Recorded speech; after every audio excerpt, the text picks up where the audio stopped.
Good morning, everyone. Welcome. It's wonderful to see staff here at our meeting, and we have a special occasion we'll be celebrating in just a moment. But first, we are going to start with the Pledge of Allegiance. I pledge allegiance to the flag of the United States of America and to the republic for which it stands, one nation, under God, indivisible, with liberty and justice for all.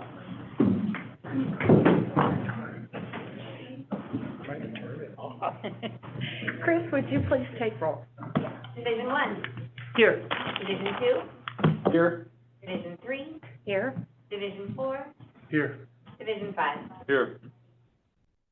Next, we will have public comment for items not on the agenda.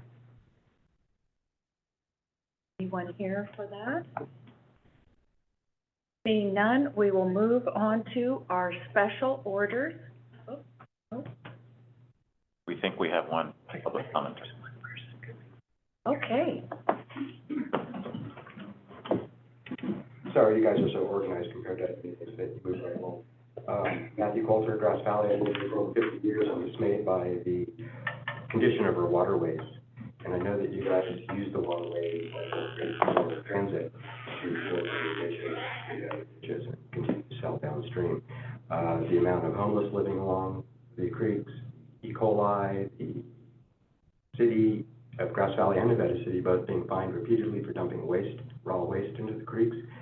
I used to fish every waterway including your NID ditches, grew up on them, and it's like sad what we're doing to our waterways, and we can't live without water. The rules of 3, right? 3 minutes for air, 3. So we are kind of shooting ourselves in the foot for expansive, and when I hear that Smartsville is losing their raw water because, it's not really being used, well, that cuts out everyone in the future. And I understand you're pulling out a lot of boxes on the rattlesnake ditch because less people are using them. I think it's just kind of breaking the web of the system as we block people out and we give people more, and we don't consider rice gold to be a threat to our water system. Thank you. Thank you. Anyone else wanting to make a public comment? Okay, seeing none, we will move on to our special orders and our special retirement. All right, well, thank you, everyone. I'm going to let Mr. Roderick take over, but I do want to recognize Stus, who is here today. He is NID's longest-term employee ever, and we are here to celebrate his retirement. He is leaving CIP after 40 years. I know he has made his mark on this district, and Doug has a few words he wants to say. Yeah, thank you. Yeah, so we're here. I'm happy to be here to introduce you to one of our latest retirees, which is Stu Uchida. Like Jennifer said, he's been here 40 years, which makes him the longest tenured employee in Ever, the 100 right? plus years that the district has been around. So it's pretty impressive.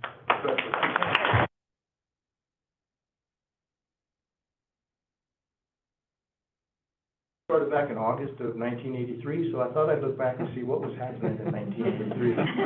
So for me, I was just starting 8th grade. Very big deal back in 1983 as being in 8th grade. Of course, Ronald Reagan was president, but here's a couple of things that was either released or was new to us back in 1983. The term, this was all done by search, so with the caveat that I took it off the search, so no guarantees of receipt. The term minivan was first used back in 1983. Michael Jackson's Moonwalk was introduced to us back in 1988. Some of us, Mario Brothers arcade game was finally released back in 1983. This is one I thought was cool, Christmas Story, one that we see every year at Christmas, first released in 1983. What was that? Shoot your eye out. Shoot your eye out. Disposable contact lenses became a thing in 1983. And probably the biggest thing is IBM and Macintosh introduced the personal computers to us back in 1983, which is when Stu started working here. So, Stu has been working with the engineering department the entire time he's been here in the district. He started in the survey side of it for a couple of years, where he learned to enjoy long walks through the poison oak, calling sticks and snakes his friend. And I just found out this morning that apparently he was very good at flipping coins. Back in the day, when they would the crew would get together and flip coins to see who was gonna have to jump across the ditch or go do maybe a shot in the worst location. So apparently he was pretty good at that, maybe he didn't have to jump the ditch too. No, actually, the point was to see who got down the walk in the middle of the ditch in summer. Oh, okay. So maybe that was a good thing to be the guy that could flip the coin. So he started in the survey department. He was there for 3-ish years, give or take, and then switched over into the drafting side of the world, where he stayed until the end of his career. He started back when drafting was drafting, which means handwritten, hand-drawn, straight line, legible. You make a mistake, you can't just hit delete, hit the backspace button. You actually had to fix your mistake or start it and start all over. Then he was involved as we transitioned into the AutoCAD world, and then very instrumental as we moved into the Civil 3D world, which is what we utilize today. I can't even count the number of projects that Stu's worked on that helped us improve this district over the last 40 years, but he's had his hand in quite a bit of them.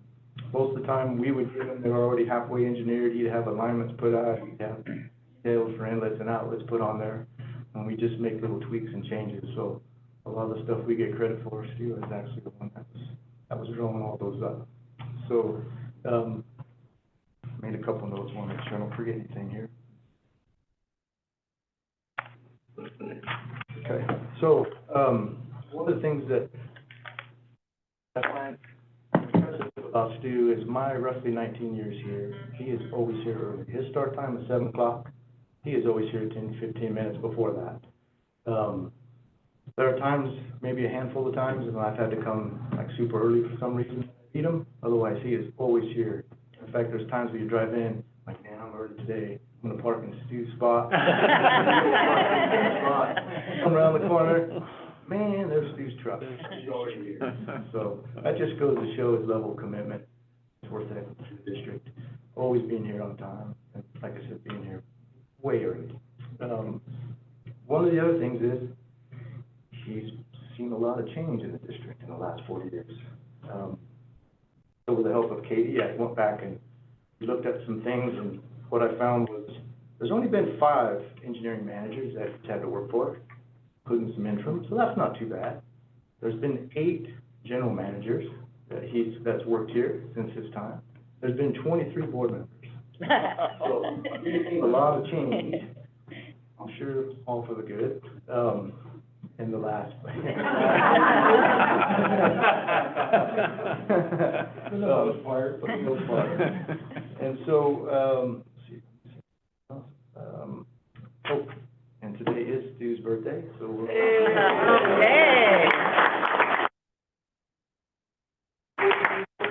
Celebrating some undisclosed number of years. What else do I need to say? Is there anybody else, let's see, before I finish up, is there anybody else that has anything else they'd like to say to Stu? Anybody here? I love you, Stu. I keep waiting for you to show up on the doorstep. So with losing Stu, we're gonna lose a lot of institutional knowledge. Right? He's been here a long time. He knows where everything is. He knows the secret cabinets and cupboards where drawings are stored, along with maybe bodies and other things. What about the gold? Does he know where the gold is? That's one we can't get out of him. But, in appreciation of you being here 40 years, Stu, we'd like to give you a couple things. First is the resolution of appreciation for your 40 years of service here at the district.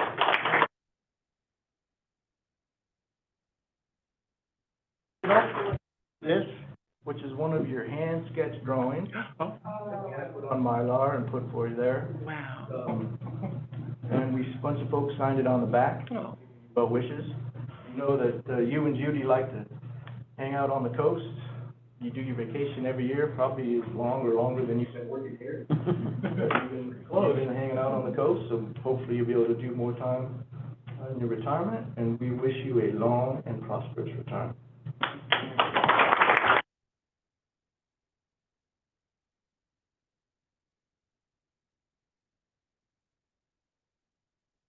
Anyone from the board want to say anything before we take a quick cake break? I do. Well, Stu, you are one of the most important, you represent one of the most important aspects of the district, and that is hardworking, committed employees. And as a board, we don't have opportunities very often to recognize that, and so we want to take that time today. Truly, the district wouldn't exist without folks like yourself who have committed their lives to the district, and we are grateful for that and grateful for the 40 years that you've put forth to make the district the best place it can be. Thank you. Yes.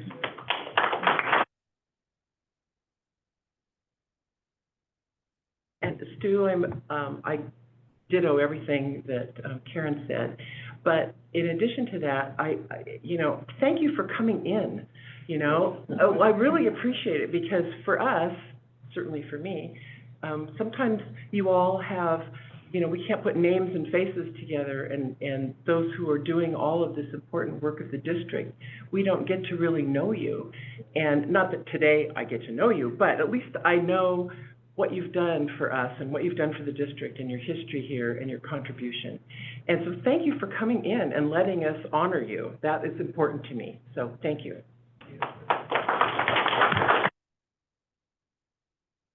Yeah, I'd like to. Go ahead. No, Go ahead. So I'd like, thank you. In farming, we often work with people 30, 40, even longer. And the commitment and the genuineness and, you've owned this and you deserve everything good. So thank you for being here. It's rare nowadays. So we do find it in other places, but not often. So thank you for everything. Stu, I ditto what Rich said about longevity, and I share with my employees that great employees show up 15 minutes early to work. And if they don't, they're not great employees. Anyway, so I really appreciate hearing that story. Had no clue that you'd been here that long, so congratulations. Yeah. I have 2 exit interview questions. So I'm an engineer as well, so I'd love to see another engineer. Why did you stay 40 years, and what would you like to see us work on when you leave? Really good question. I have always enjoyed what I did. I enjoyed learning it. I enjoyed the people I work with. I do have one suggestion, maybe to help when we have new employees. I know they take pictures for the ID cards, and it would probably be a big help if you attach those pictures when you send out the emails for the new employees. As an introductory email to everyone? Well, yeah, because, they say, well, welcome, Joe. Okay, well, who's Joe? We don't have name tags. Now, yes, we know which department they're in, but if you could attach a face with it, I think it would really be a big help. Yeah. That's a great idea. Easily done. Heck, yes. Easily done. I don't have to do it, but somebody, I shouldn't say easily. Somebody's gonna do it. We can do that. I know they take the picture of the ID card. Yeah, that's a great idea. Yeah. 40 years is amazing. Would I improve something? No, I don't think so.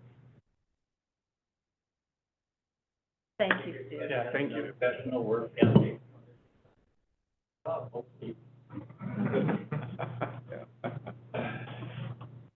All right, well, thank you, and I just wanted to acknowledge Judy. Thank you. It takes a support system for someone to be committed to an employer for 40 years. So we appreciate you as well. Definitely my support system.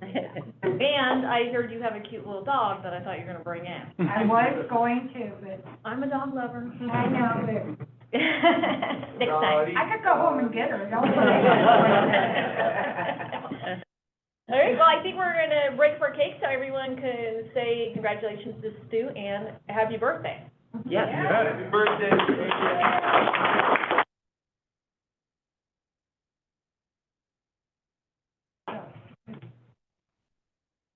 We broke. We're gonna break first. Mhm.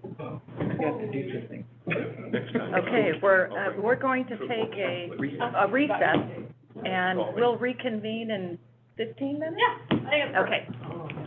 Okay. We're reconvening our meeting, and we're gonna start with the consent agenda. Madam President, I move that we approve the consent agenda. I'll second. Okay, any public comment on the consent agenda? Okay, seeing none, we will take a vote. Division 1, Yes? Division 2, Yes. Division 4, Yes. Division 5, Yes. Division 3. Aye. Okay, general orders, we'll start with the Combie South and Deer Creek Powerhouse power purchase agreement.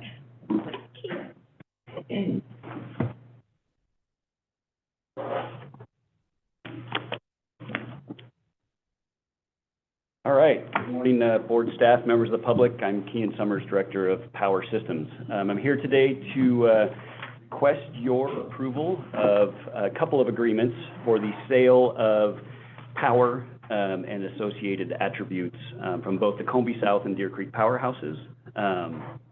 What you can see is on the second term of the second page of the staff report, negotiated some fairly favorable terms. The energy prices are about the same because it's based on the CalISO market price, but the price for the renewable energy credits and the resource adequacy are both up in this 2-year period, so I think that's excellent. We compared this series of agreements with just kind of the market in general, and then we worked with one of the local community choice aggregators on a proposal as well. This is the most favorable sales agreement for the district. And then I did try and go through and give a high-level overview of the expected revenue and historic costs from Combie South. Obviously, we don't have that information on the Deer Creek Powerhouse yet, since we're just over. And then I believe it's scheduled for next week. We'll do next meeting, a more in-depth dive into the finances on the hydro side. But I'm happy to answer any questions about the agreements, but this is relatively pro forma at this point. It's the same agreement with different pricing. Is there a reason why it's 2 years versus 5?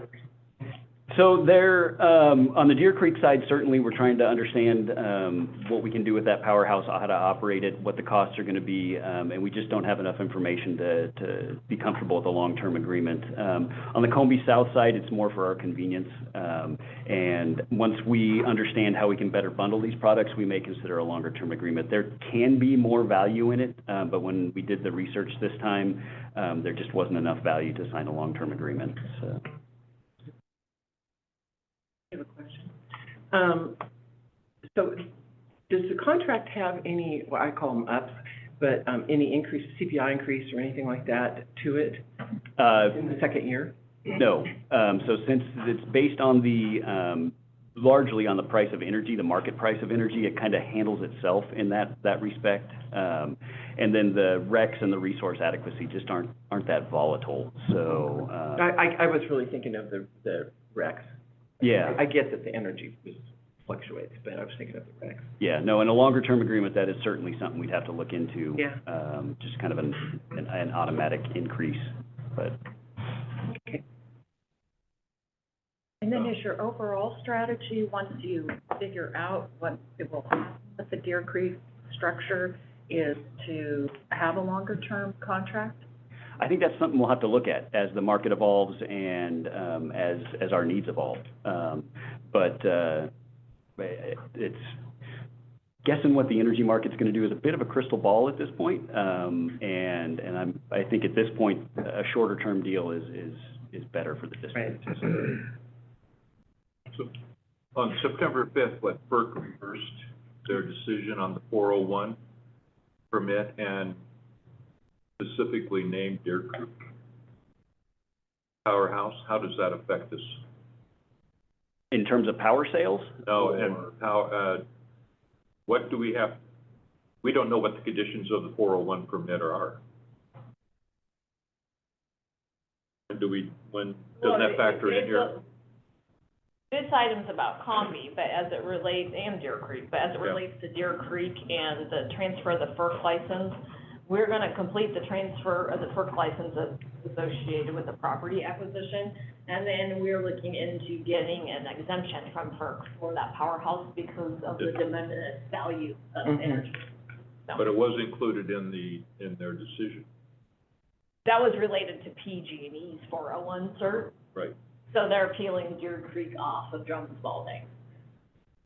So, because Deer Creek was associated with Spalding, it was a larger, Right, we Right, okay. submitted another petition to FERC for them to revisit the waiver decision as it relates to PG&E's project because of Deer Creek. Yeah. But we haven't heard back on that yet. We're in a little bit of a holding pattern. this is only a 2-year commitment, so that's another reason for the 2 years. Yep. Yeah, okay. Okay, have a motion here. I would move to approve a contract for sale of the portfolio content category 1, product resource contingent bundled energy, renewable energy credits, RECs, and a contract for the sale of designated resource adequacy, capacity of RA attributes, local RA attributes, and if applicable, flexible RA attributes from the Combie South Powerhouse and Deer Creek Powerhouse, and authorize the general manager to execute the necessary documents, including any non-substantive modifications as may be approved by NID's general counsel. Second. Do we have any public comment on this item, 5A? Okay, seeing none, we will take a vote. Division 1, Yes. Division 2, Yes. Division 4, Yes. Division 5, Yes. Division 3. Aye. Thank you. Okay. Thank you, Kian. Yeah, thanks. Thank you. Good luck on, Sunday. Okay, our next item is 5B with Sandra. Amendment to the fiscal year 2023 CIP budget. Morning, Sandra. Let me see if I can get this camera going. I always push the wrong button. Greg, can you help me? Lower that.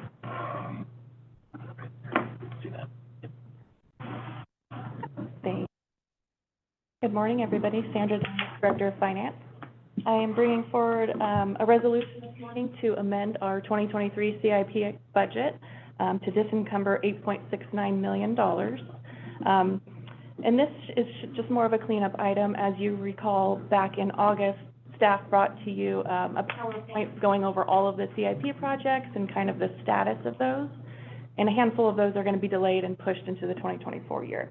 So we're just bringing forward a formal action to disencumber those funds because we're not going to use them this year and rebudget the items in 2024. And you can see there's a list of the projects. Again, we just worked with the departments to give an estimate for the remainder of 2023 on what they think they'll spend, and projects that we're not going to move forward with this year at all, disencumbering those funds. So, Great. So disencumbering is the first time I've heard this. For the lay person. Well, formally, I don't know if this is the same, we had rollovers, okay. Is this the same as a rollover, is this different? so the district is kind of changing the way and, kind of getting a tighter budget, right? So we don't want to roll. We don't just want to automatically roll. We're trying to tighten the numbers and really, say we're going to establish a project and either finish it or not and budget every year. So departments have to rebudget every single year if they're going to essentially roll. But this is just better practices, really. It's a better audit trail. Yeah, yeah. So, Rebudgeting CIP. so it's rebudgeting, okay, so this, okay, I don't have to know where the money goes, how it gets there. Well, what it does is it allows us to develop a more accurate fiscal year beginning Okay. fund balance when we're not just rolling these historical projects over, because what ends up happening after time is you end up with this phantom budget. Right. And it's just not very transparent for the board. It makes for poor projections for fiscal year end, and beginning, and it just causes issues in budgeting. So it's one of the items that we've been working on to get under control. So you'll see us doing a lot more adjustments before the board. And some of it, you have to you have to take it with a little bit of a grain of salt. Sometimes it looks like we're doing a poor job budgeting, but we're actually doing a tighter job of budgeting, so we're trying to provide more accurate information. We're not in control of the supply chain. Now, a lot of it's supply chain, some things just get delayed for one reason or another, or we missed our projection on what we're gonna spend in that fiscal year. So this is how we develop the projections for the next coming annual budget. So the 8.69 million still sitting there, So this, and then it moved. so it's considered part of the unassigned fund balance. So then when we Right. start budgeting for 2024, those monies are available for budgeting for operating and capital for the next year. Some of these items, as Sandra indicated, they're getting carried, they will get rebudgeted in 2024. So although the money shows back up at the beginning of 2024, then it's projected to be spent when that when that project's completed over the year. This wasn't included in the capital improvement program for 2024. Some of these projects were, but some of them, but they were taking into account that they were spending more money in 2023 than they were. So this money's kind of earmarked for In these a- projects, but In a sense, well, yeah, kind of in a sense. I'm not Earmarks are I'm not not real, asking, but. right, I understand, but I'm not asking for the, loan extension, no. That's not on this list. No, but it was just too good a moment. It was a moment. It's been a while. Yeah, It has. thank you. It almost caught me off guard. No. So, But it's, oh, go ahead. go ahead if you're No, saying. All right, so the money's gonna be allocated more or less in 2024. Do we get to spend more money in 2024 for capital improvement projects? We do if we don't disencumber some other money. Well, I mean, we're, the start and stop of the fiscal year is an arbitrary date, right? The amount of money, whether it's on June 30th versus December 31st versus January 1st, we're just kind of stopping the books and then restarting. understood. So you're not necessarily spending more. This was already taken into account and what we're proposing to be spent in 20. We're just still trying to catch up. You'll just see us doing a lot more of these cleanup items. So even after the fiscal year end closed at the beginning of the next fiscal year, we'll bring back another item that close capital projects down. If, for example, we underspent on a project, we will officially unencumber those funds, and those go back into the unassigned fund balance, and then they become available again for you. so a project gets put on hold for 2023, whatever, you unencumber that money, comes back to us in 2024 when parts show up or what have you. Will it be presented to us as like the board approved X amount in 2023 that was not used? So we'll know that we already approved this once? Yes, in a sense. So when you, Well, we do have to approve it again. yes, we require that the budget, whether operating or capital, get approved every year. Some agencies go to a multi-year CIP budget. We're just not quite there yet, so I think that this is best practice for us now. In the CIP projects, on the information sheet, it'll show you previous year's money spent, and that would be the indication that it's been previously approved in some years. Okay. Want to know what to look for. Nice to keep track like this because It helps us keep a better understanding of what our actual unassigned fund balance is. Because this is one of the areas where agencies lose control very quickly. When I first got here, there's a lot of phantom budgeting going on. Yes, there were. Well, and that's what we were always trying to unscramble with those rollovers. Yeah. And what, did it ever get done? Yeah, we have started a new practice of not rolling over purchase orders. We require them to be closed and then reopened. It just becomes cleaner for us to track. It sure does. Yeah.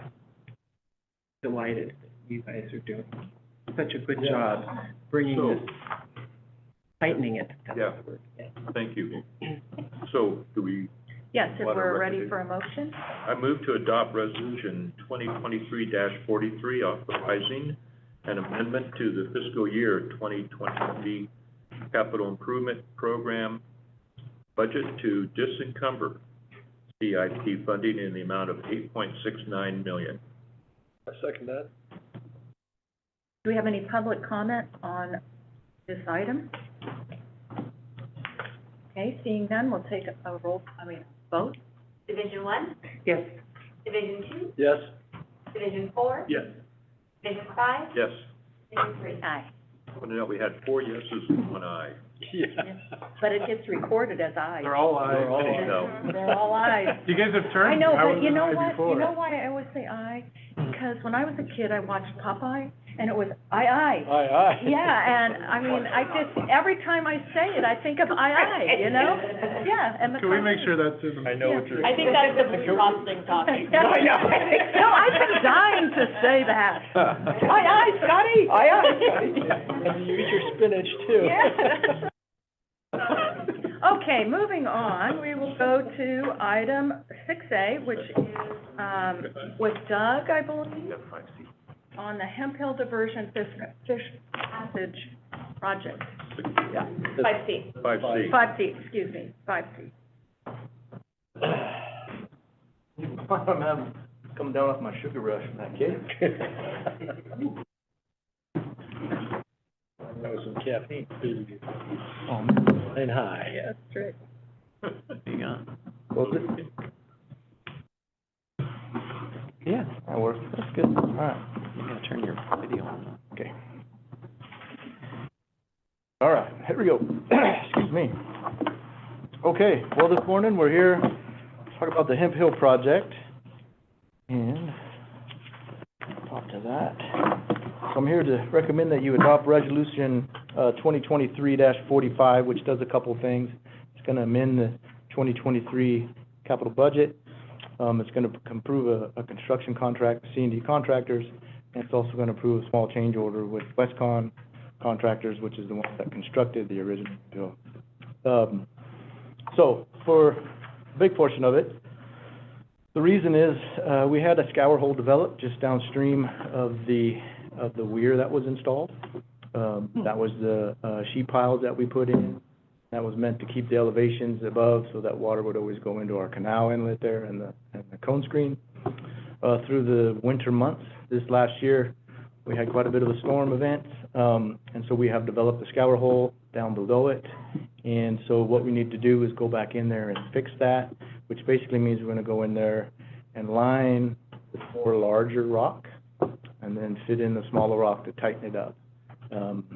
There was some confusion, or maybe not confusion, discrepancies in interpretations of what we thought the drawings were suggesting versus what the engineer record thought that should be. And so his expectation was we would have large rocks all along that both sides of that sheet pile, and we didn't. We intermixed them like we did throughout the rest of the ramp. And so the fix is to come back, clean those up, and actually set those larger rocks in there first so that they'll remain in place when the next large events come. And part of that will be, again, we're going to have to cut off the diversion so that we can work in the ravine. We won't have to do a complete fix in terms of a crossing to block off all the flows. This time of year, as soon as the irrigation season ends, we'll be down to 5 to 10 CFS. It's channelized, it's close to the inlet of the cone screen, so we're just going to sandbag that, divert it into the cone screen, take it to our control structure, and then pump it out back into the ravine below. So it should be a relatively straightforward and pretty simple process for us to fix the flow issue so we can dewater the system. Part of the reason I've asked for some contingency is we don't know exactly how deep that scour hole is because we can't get in there and test it. So once we dry it out, we'll know for sure. Our expectation, I think, is that this is going to be a 7-day project. But if we run into some additional stuff, we got to go in there and work with some additional rock. That'll allow us to do it. With regards to C&D, this is a sole source contract we're recommending.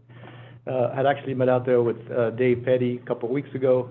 He happened to be in the area, so I just stopped by to kind of pick his brain to talk about how we can come in and do this fix. This is going to be a T&M tag, basically.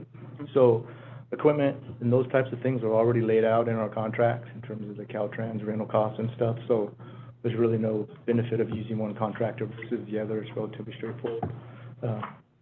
And they can get to it right away because we need to hit the ground running on October 16th, which is, although it's supposed to rain that day, but really not much. So we can get that done before Mother Nature starts this thing. And so that'll be So that's why we're recommending C and D, and we move forward with that. The last piece is the change order with, the contractor, and it was for a couple of things. It had to do with, some stream bed material, some additional stream bed material outside of what the contract called for.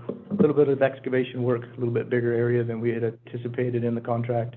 And then, some cement treat on the canal sloping, leaving our control structure because the soil was so wet. We had them run that with cement, so we mix the cement in with the soil, and that hardens up real nice, and so we can get the water flowing on April 15th, which is what we did. What's a Class A and B? Wow, It's- how big is it? So, Class A, I think is the biggest, is up to 42 inches. 42 inches in diameter. And B is just low? Yeah, it's like 42, and there's 24, and then it grades down versus to that. And pretty symmetrical? No, No, correct. even. It's uneven, correct. And these rocks are available? They are. And how, So- they're expensive? Yeah, so we, They're way tough. so our estimate, and we're gonna, It's expensive. yeah, we're gonna purchase the material separately through ourselves, not have the contractor do that. And so we're estimating about 22 grand worth of material. That's trucking included. I got a bunch for free. We actually used quite a bit out there. There was a big pile of stuff, that we used previously. But we just wanted to be safe when we come and chat with you guys that we'd have to import all of it, so. I have a couple questions. Yeah. So this is a repair. When this is done, will the project be done? Yes, Okay. that is our expectation. Okay, and, so then we get to all go and see it Mhm. at some point. Okay, and then at that point, do you have an estimate of what this total project cost will be? Well, the contract was 2.56 million. We've got about 138,000 in change orders for the contractor throughout the project, plus this additional amount.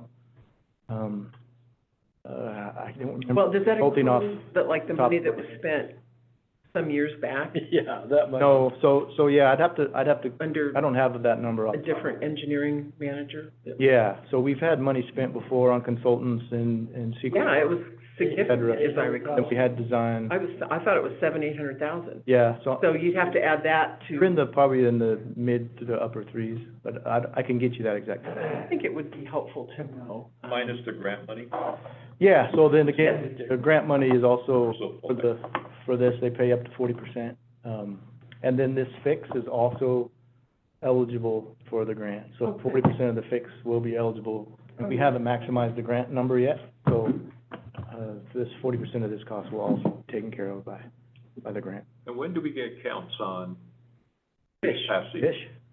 Well, we'll be doing some monitoring the next 2 years, I think, after this, and then we have another maintenance and plan, which is good, I think, for like 20 years, so we'll be keeping track of that as we move forward. Yeah.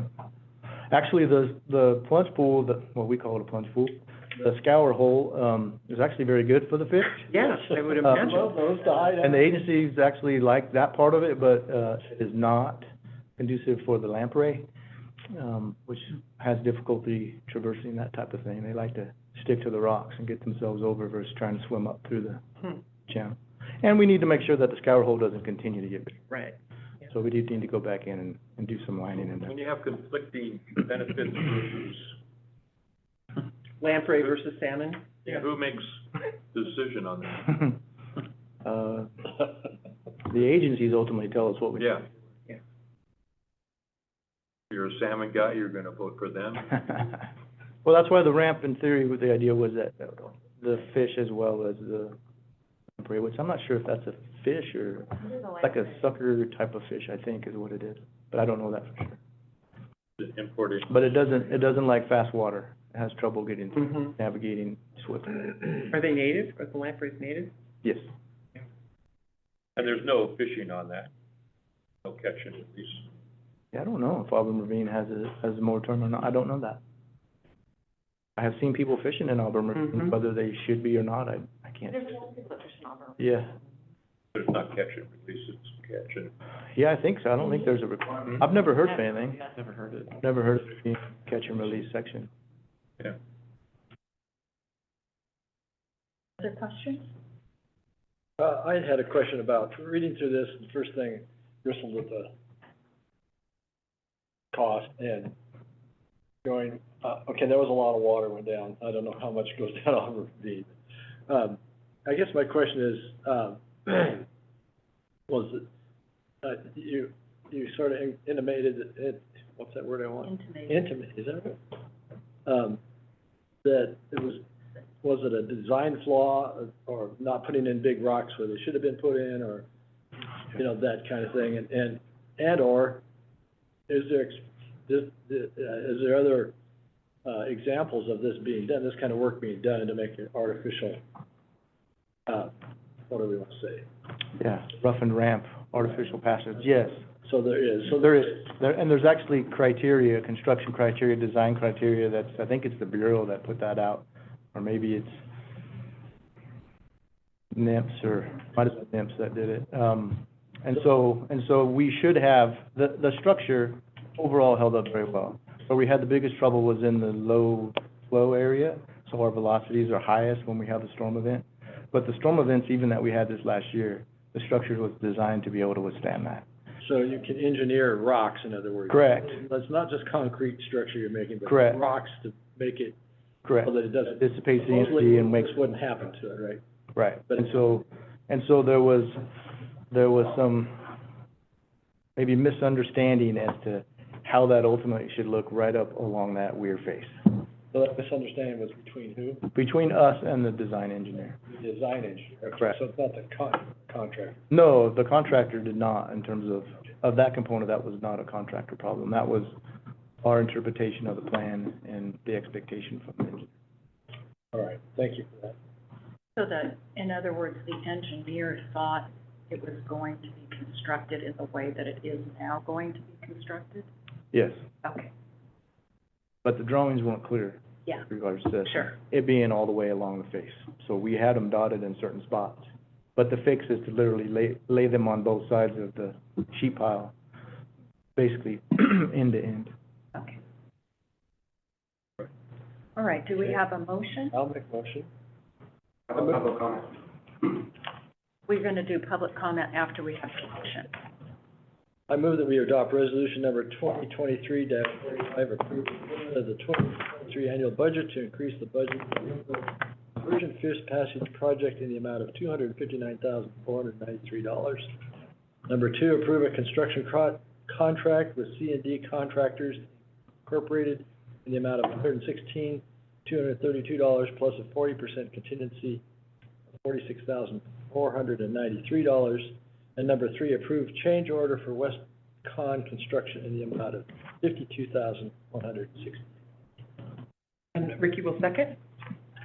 Do we have any public comment on item 5C? Yes, we do. Matthew Coulter, Nevada County, I've never seen something passed without the public having input. So basically what I'm having to say is null and void because you just passed it.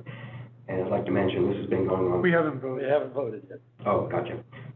Many, many years. And I'd like to mention that the 40% contingency is the highest I've ever seen in any of the 2 decades of meetings I've been going to. So that's, and I guess my question is, do you never not use your contingency fees, or is it always used? That's one of my questions. And the other thing is C&D. Do you guys often use C&D for projects? Because they literally caused the premium line sinkhole. I have all the evidence to prove that, including timestamp documents from the city with what they were doing out there. As well as right now, out of their yard on Taylorville Road, they have an 8-inch plastic pipe that runs directly out of their yard into Berryman Creek, where they dump their waste product. These are the people that we are assigning to take care of our environment. This is wrong. You shouldn't use C&D for anything. And if you do, you need to watch them like a hawk. I mean, their vehicles aren't even carb compliant. They're using old equipment and just sketchy, drugged-out workers. And I highly suggest you see if they drug test their workers, because they're freaking dangerous. Thank you. Thank you, So I'll kind of go through the list here. With regards to it being a 40% contingency, this is a relatively small project. And so the large contingency is because if I need 2 additional days worth of work, I'm gonna burn that kind of time, right? It's just a small number. So yeah, it's a big number. Do we always use our contingency? Absolutely not. Absolutely not. In fact, one prime example would be the Combie Phase 1. That was a $20 million project, and we came in actually a little under budget. So we do not always spend the contingencies. With regards to C&D, yes, we have used them in multiple times, and we continue to use them. We have a very good relationship with C&D contractors as well as Hanson and other local contractors, and I would continue to recommend utilizing those folks. And then we do have inspectors there will be people on site the entire time that we're working. So we will have eyes on the ground the whole time we're building the project. Yep. Okay, seeing none, we'll take a vote. Division 1, Yes? Division 2, Yes? Division 4, Have a convert. Yes. sorry, Division 5, Yes. Division 3. Hi. Thank you. I wanted to go a little. Off by action. I'm looking. I understand Amazon. Okay, we'll move to the 2024 Operations Budget Workshop. Are we back in action, Chris? We are back here.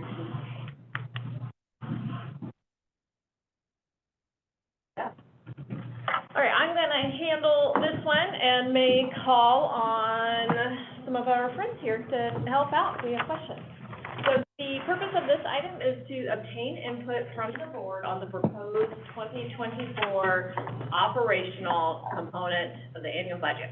To recall, at the last workshop, you reviewed the capital improvement project portion of the budget. So once we take operational plus capital and make it together, that becomes your annual budget. As the board is aware, we had a new budget policy that was adopted a few months ago, and that outlines the process and by which we develop the budget, how we engage the board and the public through these workshops. Also, it outlines the timing of all of the actions that need to occur. I did have an opportunity to resend back out the budget calendar so you can kind of understand what the rest of the year looks like for the adoption of the budget. So after this workshop, then we will be going to hearing at the first meeting in November. The operational budget is a little bit status quo from the standpoint that we are still in the process of needing to go through the rate setting process. We are completing the plan for water, which will help guide some of those 5-year capital improvement projects. And then as well as we have been projecting revenue to be pretty flat, just from a perspective of wanting to be really conservative. Typically, we like to be conservative and keep our expenditures low and our revenues conservatively projected so we're not over projecting. One thing we have noticed that over the past 3 years, the revenues have been not increasing at the same rate that we had been projecting in previous budgets, so we have been making some modifications to those projections. It's been primarily related to the water rates and just water usage. So when water usage decreases, then revenue decreases associated with less volume being sold. To that point, so the state new recommendation is that interior use of treated water will be 47 gallons per person per year by 2025 and 42 gallons by 2030, which further decreases our revenues. Well, there's a couple of strategies, and one will be proposed during the rate making process, and that is to increase the component. Treated water rates have a fixed component and a volumetric component to them. And when you are recovering too much revenue within your volumetric component, you are very susceptible to revenue challenges when there is a drought or water conservation measures. So what you're traditionally seeing now is that a lot of agencies are starting to, instead of having a higher component of your revenues recovered in the volumetric, it's now being recovered in the O&M, in all the fixed costs. yeah. The base rate. Which is, yeah. Does 218 specify how that split is? Or No, am- not at all. There's a lot of different methodologies that you can use. Basically, what Prop 218 requires is that the agency identifies essentially the, benefit that each ratepayer is paying proportional to the cost to provide service to that specific ratepayer class. So you have to outline that in your 218 process, and then there's also public noticing and hearing requirements. But it does not require you to have a specific methodology, it just requires you to show your methodology. Okay. I'm looking forward to that discussion. We talked about that in the last Yeah. 218 process. Yeah, there's been a lot of effort done, there's been a lot of Doug and his team, as well as Chip, maintenance, and Kian, because we also take into consideration improvements needed for the hydropower system, because that does impact how much money is available related to feeding into water rates or paying for projects.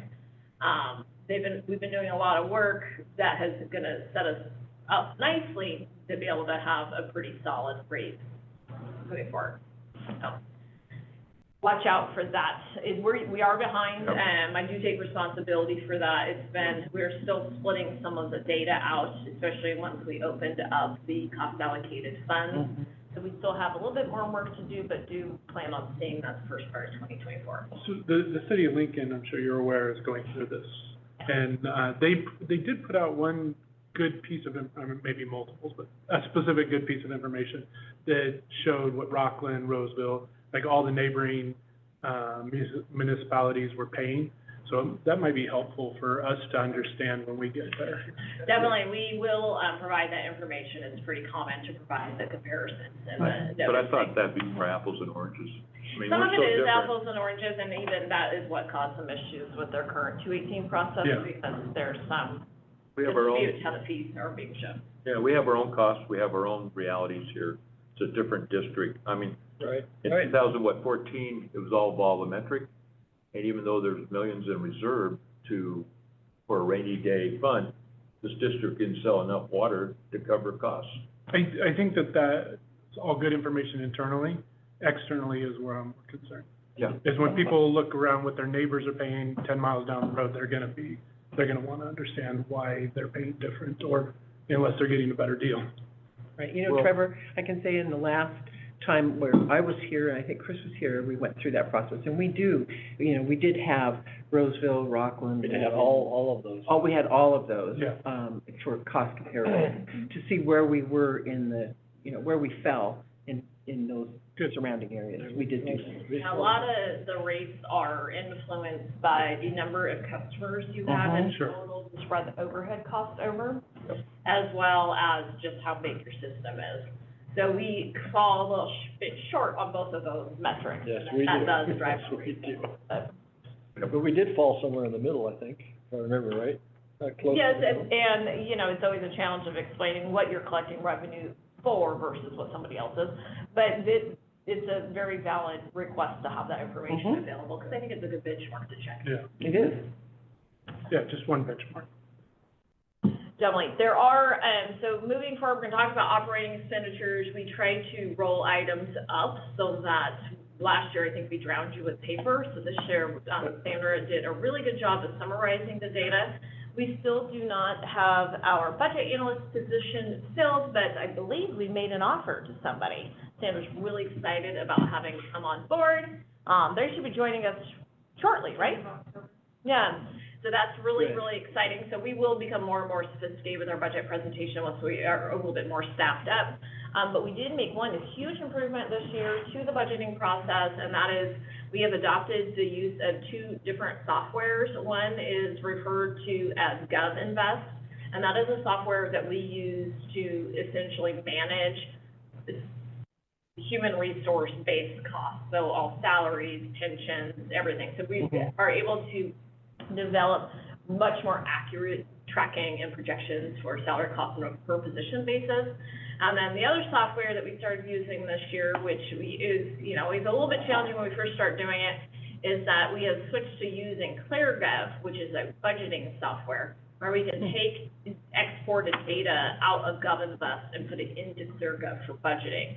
So this is a huge change for us because our previous budget was a giant mess of a pile of spreadsheets, and it was a disaster to try to make any modifications, especially at the last minute. It was almost impossible. There was a lot of manual keying in of data that then trickled through everything. So I think that, you know, I don't know how excited staff was to use the new software this year, but no one's excited the first year. But the second year, they're gonna be, I saw that thumbs down. And you have a blue thumb, by the way. And a blue mount too. Yeah, and a blue mount. I have a birthday cake for it, Right. 2-year anniversary. So, we will just become better and better at using it, but it'll also help us prepare the budget book, analytics, tables, graphs. So we're excited to start pulling through that. Quarterback's always better the second year than off. That's right. Quarterback's better the second year. Jennifer, was that the same software you showed us when we were talking about, budgeting, when we were talking about labor negotiations? So you had Yes, screen- that is, so that's the GovInvest portion of the software. So that is the kind of human That was huge. management. That was Mhm. huge, that piece right there. And it's nice because when we're going through either negotiations or budgeting, we can see what small changes do to all of the funds. Right. So the budget, as you know, essentially you adopt 3 components of the budget each year: revenue, operating expenditures, and capital. This district has not always been budgeting revenue, but you should be budgeting revenue because that's how you're determining how to approve your budget based off of your expenses. Is the component from, sorry to. No, you interrupt as much as you want. This is the I gotta come workshop. up to speed. Workshop. Is the component that we get from property tax, is that pretty, flat? So from property tax is determined on a tax sharing basis, which is identified by specific area within each county, and then you enter into a tax sharing agreement with that particular county. What you're splitting is the 1% ad valorem tax. The only increases you receive to ad valorem tax is the 2% annual increase in your assessment. And then, that then trickles down to your. You're getting a piece of that 2%. Or when there's improvements, house sales, those types of things. Yeah, or when That's properties called- turn, yeah. It's called the increment tax. So it goes up a little bit. It goes up a very little bit. So when the economy starts to go down, we start to budget that lower. One, to hedge against any future reassessments, but also people stop selling houses as much or doing home improvements to start increasing those values. Nevada County, what, 11.4 million? Cluster counties, what, 4 million? No, it's more than that. I thought We'll look at it here in a second. But property tax is pretty, it's a good, solid, steady revenue. Stable, yeah, it's stable Steady. revenue to the most part. Stable. Not much, but it's, And that's when you hear a lot of folks, they will go for the tax increment financing, and essentially they're issuing debt based off of, promise to pay back with future increment increases in taxes. So that's what people refer to that. One new thing we added last year, just to remind you, because this one change we did last year related to Department 1114 and each fund, it does cause a skewing when you're looking at year-over-year comparisons, because we moved a lot of administrative expenses out into this special category. And so those are like interfund transfers, debt, insurance, those types of things. So that does skew some of these things. But this is just part of our effort to make the finances more straightforward and transparent. So some of the things we have skewed because we've made a lot of changes, they'll start to flush itself out. You won't see so many big adjustments year over year because it'll be comparable. So, revenue is down 0.9 million. That's mostly flat, but that has a lot to do with the reduction in the water rate revenue. So what we did not do is we did not put in the budget any projection related to any implementation of water rates coming up. Just from the standpoint that Prop 218 is never a for sure thing, you could get caught up in litigation. As my professional opinion, you shouldn't bet against something you haven't done. I agree. so I had a question. could you go over that part again? The revenue is down, why? 0.9 million, because we projected it very flat, but we also reduced, revenue projections for coming in from water rates. So this is based on what actually happened in 2023? Uh-huh. Okay. It's more realistic. More realistic, okay. It does not include any future revenue associated with water rates. Right, right. And if we were to implement 218 in the 2024 timeframe and some rate increase, do you do treated water separate in timing wise versus? You could, there is, and this is a conversation that we have a lot because of the way that the irrigation bills are mailed. Yeah, right, right. It does cause challenges on the timing of. Pretty much gotta be done before April 15th if you're gonna do it, right? Ray, I would, and this is controversial, and we'll have to have a long conversation about it, I would like to switch raw water to monthly billing. It's just a more consistent. Well, it's more modern. It is. It's hard to manage. We get this big influx of customers, our revenue stream isn't coming in. So when you kind of go for bonding and all those things, it's just a better underwriting, if you. Can we vote on that now? Yeah, so Go ahead. who's it controversial with, us or staff? I don't know, I just assume because- that change is always controversial. No, it's, because what about the 5% for paying up front? I also don't believe we should do that. Yeah. There's no, Right, right. there's no And that's where you're reduction. No advantage for us selling volume of water. Well, there's A just, couple of them specifically. You have to tie it to cost. you have to tie the cost, and there really isn't a reduction But for, there's 5% in the marketplace now. well, somebody else is paying that 5%. Yeah. You know, if the cost is $10 and they get The government. 50 cents off, somebody's paying for Somebody's 50 paying cents. that, yeah. Right. Some other ratepayer. That's why I'm never super into Yeah. discounts, but I'm also really cheap. All right, total expenditures, operating expenditures are up about 8 million over 23, but that is for one very specific reason.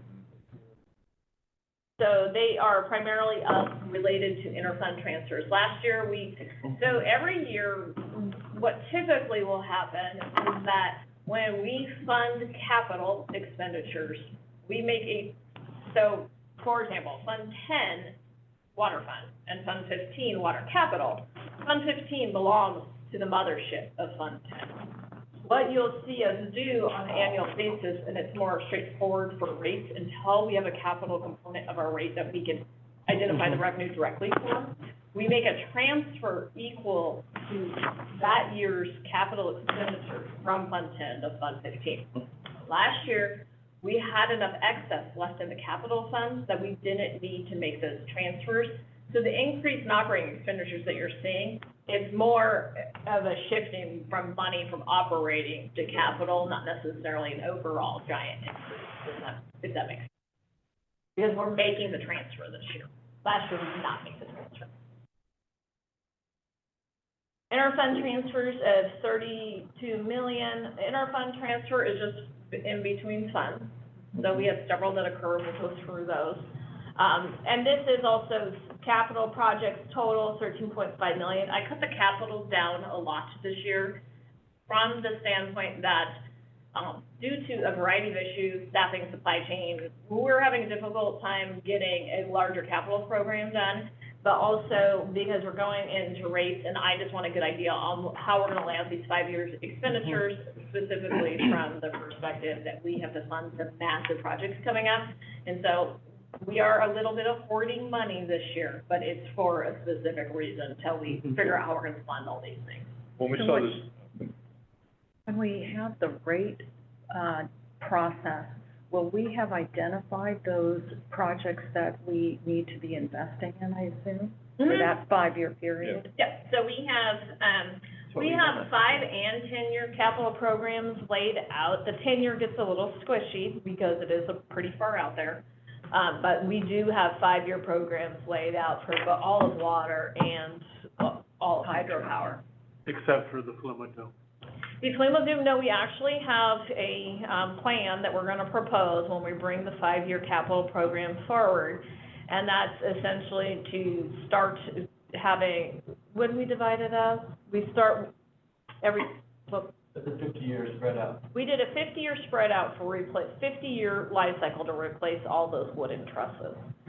One of the things is, and it sounds ridiculous when you first start talking about it, but if you never stop, it never gets done. Never start, never. Yeah, if you never start doing those types of things, it never Painting gets the done. Golden Gate. If you don't ever plant Right. a tree, you don't ever. You finish and you start again. I have no idea, maybe. I mean, used wood is, Probably some part. I mean, I was up there, anyway. no, I mean, I'm trying to, We don't sell anything, so we do try Yeah. to sell anything we get. so our capital, we saw the capital improvement program for next year at about 19 million, I cut it, so that is a cut. and we'll go through some of that. So we're just tightening up the budget for this particular year to get us ready for rates, to inform the development of the capital component of the rates, and also, you know, we have Scotts Flat Spillway and Chicago Park. Sure. We can always add back in. It's also a reflection of the work we haven't been able to get done over the past few years. So now that I've been here, you know, going on 2.5 years, I have a better understanding of how much work we can actually get done a year. If we're doing really well and revenue's coming in great, and we get our rates in 6 months into the year, you might see us come back and say, hey, we want to move forward with these projects this year. We're just trying to be a little bit more realistic than we have in past And years. this includes the 8.69 we just disencumbered from 2020. There's our new buzzword. Yes, to some extent. Yeah, so that includes it, so we're probably looking at 5 million new capital improvement programs. Can't go into that, so. Oh, projects? Yeah, Probably a little more than that. A lot of them are crossed over. So a lot of infrastructure projects cross over multiple fiscal years. Yeah.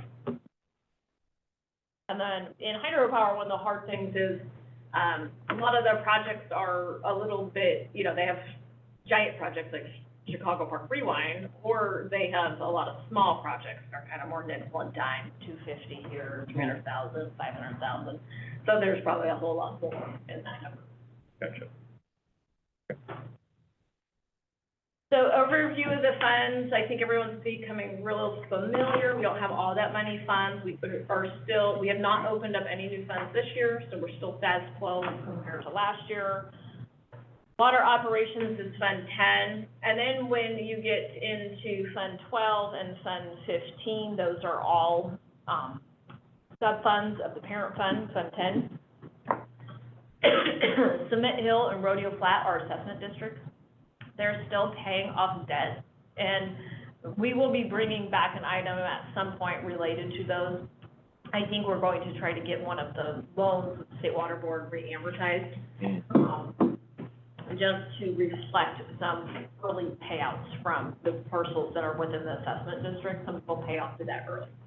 And help the ones that remain. It just reduces the payment we have to pay. So capacity fees, there's how much, there's 12 million in that? There's about 12 reserve? million in capacity fees. One of the things you'll see once we rebid the DEFA is that we will likely re-budget those to capacity fees. So it'll take some stress off of Fund 10. We're also in the process of doing a capacity fee update, so that will be coming soon.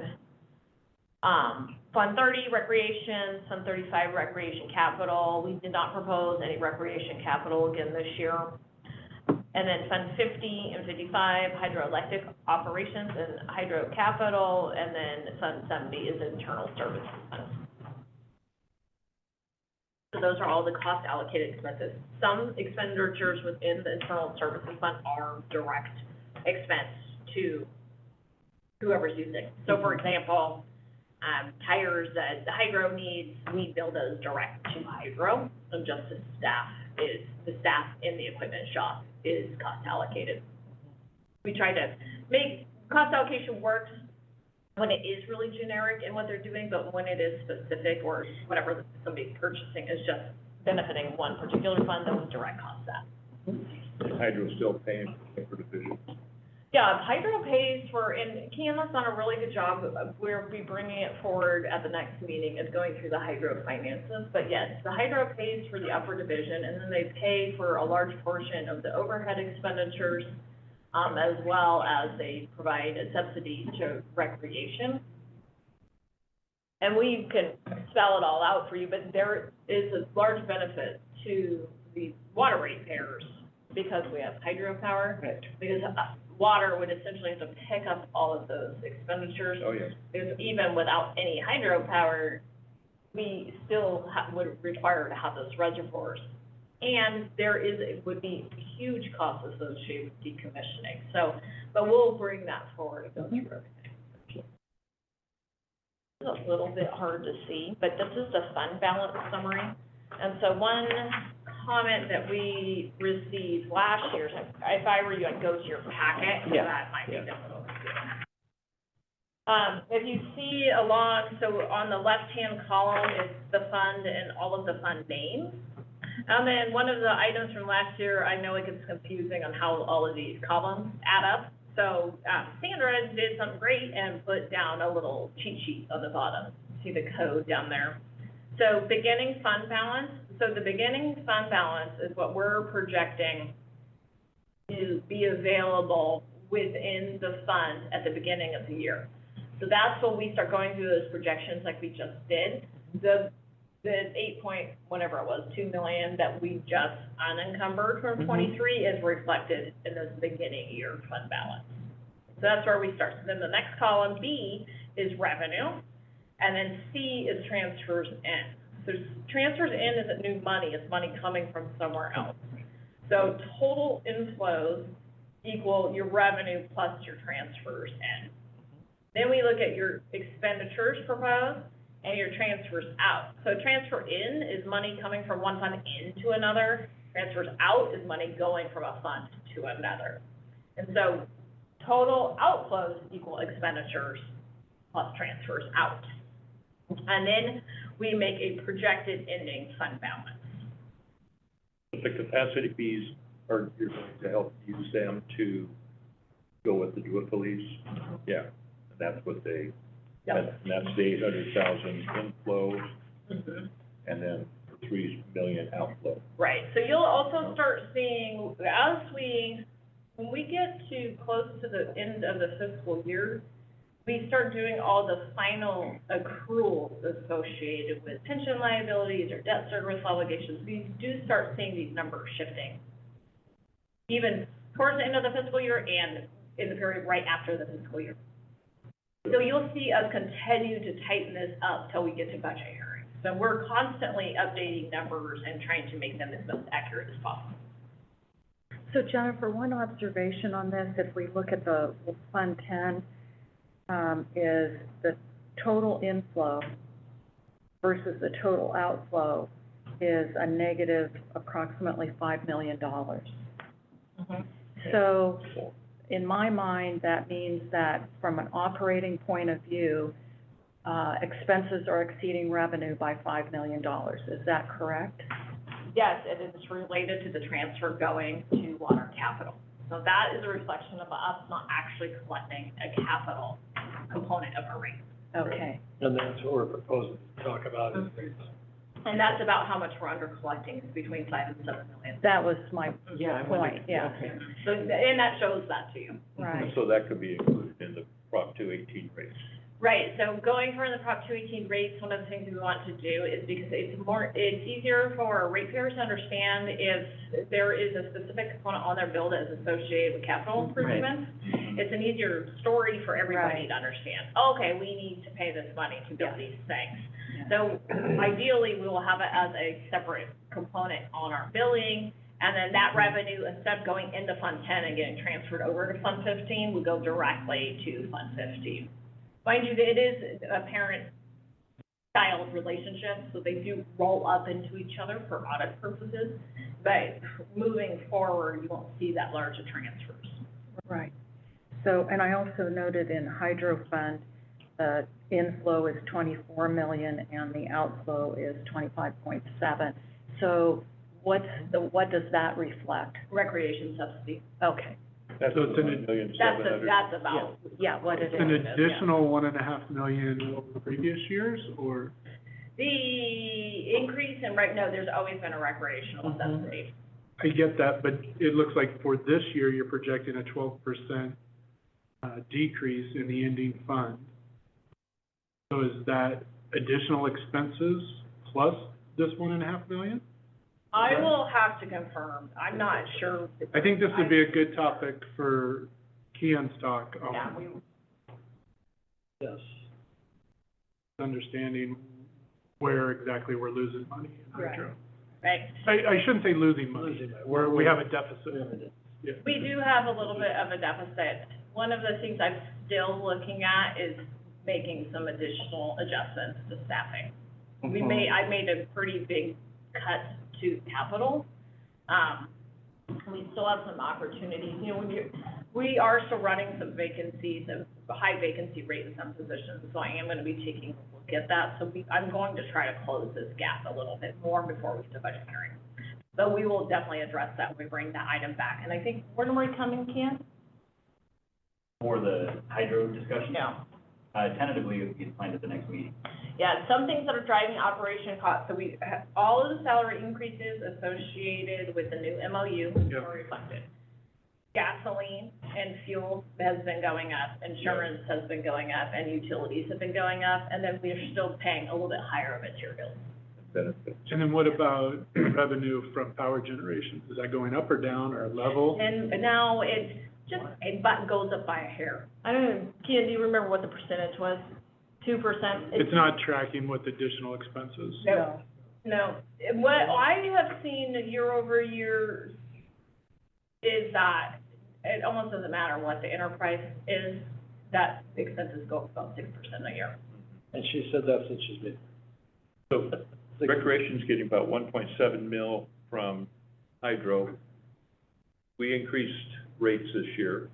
10%. Any, It's Yeah, 10%, so right? Monica has an item teed up, we're gonna bring that back too before Okay. the end of the year, that shows what the rates would have to be set up for full cost recovery on recreation, but, I mean, well, but is it tracking? it's about 300% higher. Yeah, well, but the idea being that, are we seeing a decline in people showing up or that type of thing? No, it's actually, when I bring the spreadsheet, you'll see that it's very clear as far as revenue-wise, like 2019 was a really good year, and then we got hit hard. And then since then, we've been building up since COVID, and now this year we did really well. But 2022, we're back to 2019. So, I mean, We recover. That makes sense. But we're seeing over what our percentage rate increases, so that's good. Mhm. One of the big expenditures driving rec is credit card fees. So we've also been taking a look at that, see if we can minimize. Yeah, we talked about that. Yeah, the credit card fees are outrageous. Does Monica's presentation, reflect different potential increases, not just 100%, not just 300%? Yeah. Right. Yeah. You're gonna have the 5, 8, and. Okay, perfect, yeah, Oh, thank you. 300% or nothing. Thank you. And we didn't get, and we can talk about this further when the item comes up, but we didn't receive a public outcry. Right. At all. Yeah. The facilities are too good. They are beautiful, They are Yeah. beautiful. yeah. So now we'll dive into each fund. So for, water, Fund 10, water operations. So one of the, Is that supposed to be $20.9 million reserve? yeah, that's not correct. I didn't notice that. Nor that. We will, look at the reserves when we go take a look at it.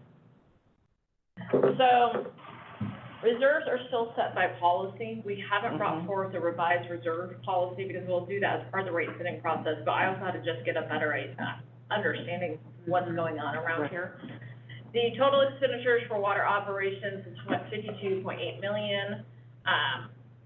That also includes engineering, administration, all of maintenance, water ops, fair share of engineering, Fund 70. And then we talked a little bit about this revenue for Fund 10.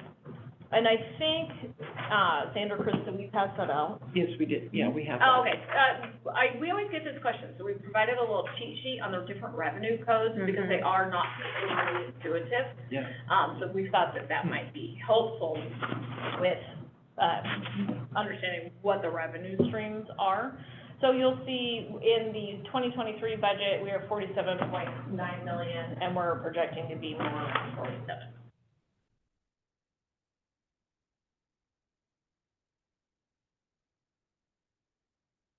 Then there's some transfers in, they're associated with different things, but the largest transfer in is associated with debt payments.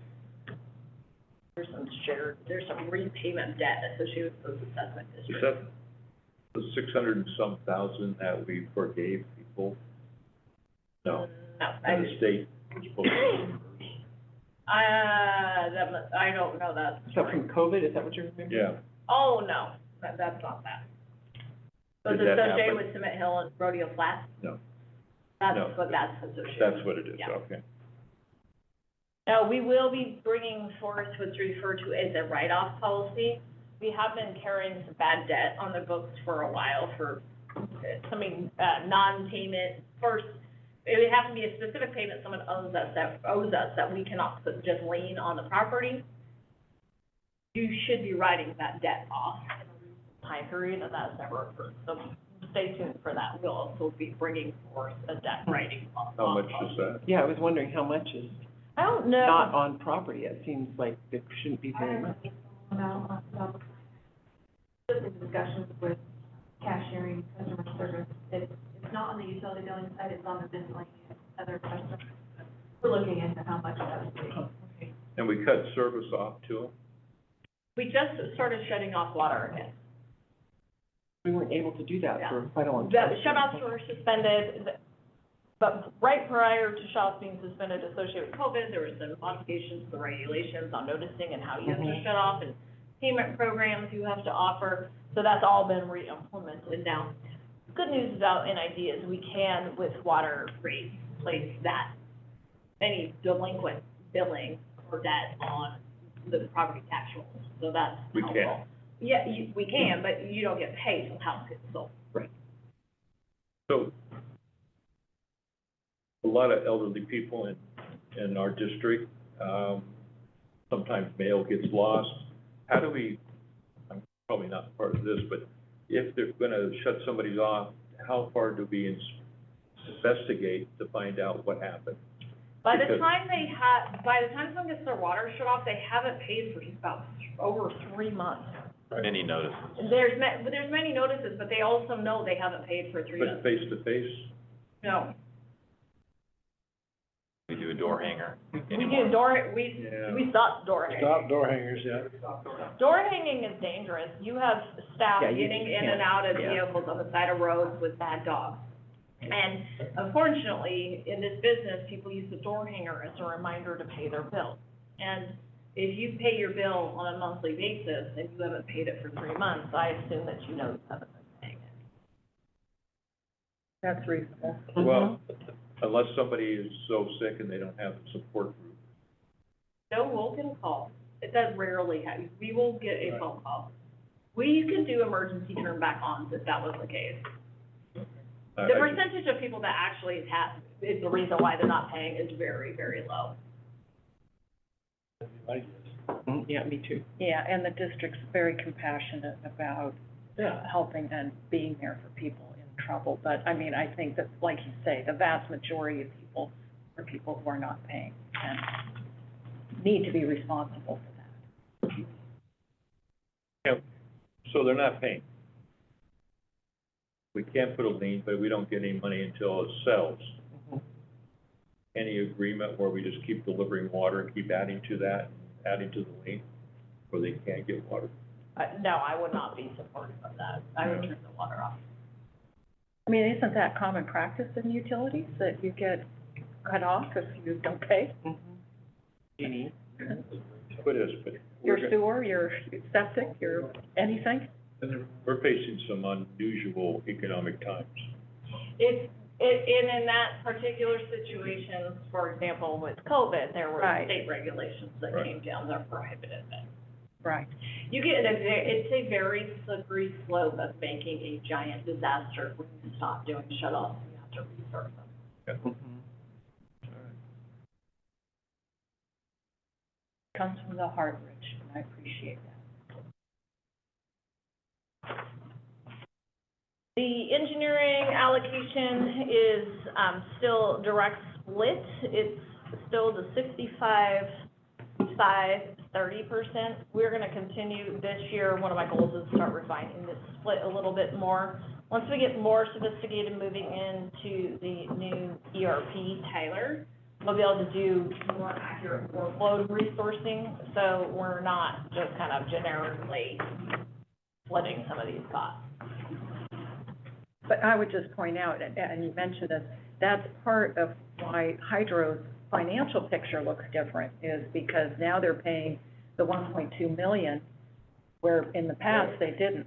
So that's part of what is happening in how we look at Hydro, is that they're paying that overhead. Yeah, there was, it was difficult before to understand what was going on when there's big sums of money being moved over, but they weren't paying for any of the administration and expenses. They weren't paying for engineering expenses, so. Right.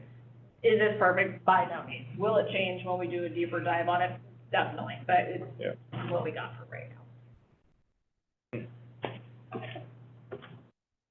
Water operations, these are the big, our, highest expense is always gonna be salary benefits. We're heavily relied upon people's organizations, so that is a lot of our expenditures. Total operating expenditures for all of Fund 10, so this includes water operations and all of the maintenance, treatment, and most of customer service is all housed in Fund 10 water operations. So the current reserves policy has a lot of reserves in it that we are not meeting, but I also don't know that they're necessary. So operating reserve is set by policy at 6 months, and that is essentially to ensure you have adequate cash flow for paying bills and to help you if anything goes wrong. They have the water stabilization reserve, which is set at no amount. That is currently not being proposed to be funded. The community investment reserve was set to be 1.5 million. We are proposing to not. Zero. Yes, and that was what was paying for a lot of the dental leave. Now that those programs are going away. It's over. That's done. The insurance and catastrophic reserve was minimum $5 million, maximum 10. We were doing it at $2.5 million each, splitting it between hydro and water. With the level of how high the capital reserves are, because that's really what we're gonna be using, that catastrophic reserve, I don't feel that we need this extra 10 million in there. So this is something we'll have a talk more about when we get into rate setting. I mean, it'll be in there, but it'll be in It's, a different fund. right, we'll be identifying other funds for that purpose. So on that, it says insurance and catastrophic reserve, so, I mean, we pay insurance as part of the operating budget. We pay go insurance, I think that was a holdover language from when we were self-insured. Okay. So, South Yuba Canal, we were on the hook for anything over 3 million. Now we're on the hook for the whole thing. How much reserve do you want for that? We'll have to have a longer conversation about that. You know, at the end of the day, if it was catastrophic and the whole thing got burned down, we are gonna need some federal relief. Right. We wanna have enough money to reserve. You'd be driving your rates up too high. I agree. For something smaller, avalanche, we would have enough money to address it. We have to figure out how much that will be. Right. Yeah. There's a lot of money in the capital reserve for hydro right now, so I'm not overly concerned about it. There's also a lot of expenditures coming up from a catastrophic risk. I'm not overly concerned. The watershed stewardship reserve also I don't believe should be funded. You reserve money when you're saving to pay for something. We do pay go for watershed projects. So I don't. So it's not. Or where there's a risk involved. Right. There's no risk. There's no. Yeah, I don't understand that one either. I don't understand it either. And then the accrued leave reserve is supposed to be set at half of your entire accrued leave liability, which is insane. That's huge. So I've been just cutting it to what I feel would be reasonable to expect to have to do a payout in a year. So for example, when Stu leaves and has a bunch of leave and we have to pay them out, you know, that could be a fairly large payout. but it doesn't need to be at 50% of the total accrued liability for any such. And everybody's taking vacations. That's They right, have we try really hard to get people to take vacation. Yeah. And from the stand being that it, reduces your accrued liability, which impacts your fund balance, it's good for staff to take a break, and it helps our financials. So we do really try to push on people to take vacations. So this is what we're proposing to fund this year with operating reserve and the accrued Yeah, that word. So we are only $72 million over the reserve balance. 72,000. Say that again. 72,000. Did I say 72? Yeah, she did. Thankfully not that much. Wishful thinking. I bought a Powerhouse ticket. My vision's shaky today. And what are we gonna do with that? Build the, oh. You only have 72,000, you're building a foot of the bed. What? I'll take it. So the Fund 10 transfers, this slide shows you where the money is being transferred to and from. So the transfer out is going to, and the transfer in is coming in. Transfers happen every year. You had a lot of transfers occurring before, you just weren't budgeting them. Yeah. Correct.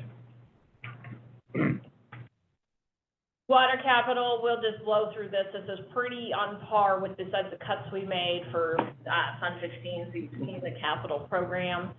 We did cut it, and that was just to help make sure we have enough money carrying over year to year, and to also allow for a little bit of space to do some of the longer-term planning related to plan for water and 5-year capital plans. The minimum reserve is about $22 million. That's by policy. This is the big transfer showing this is what increased expenditures this year, and that was coming from Fund 10 into Fund 15.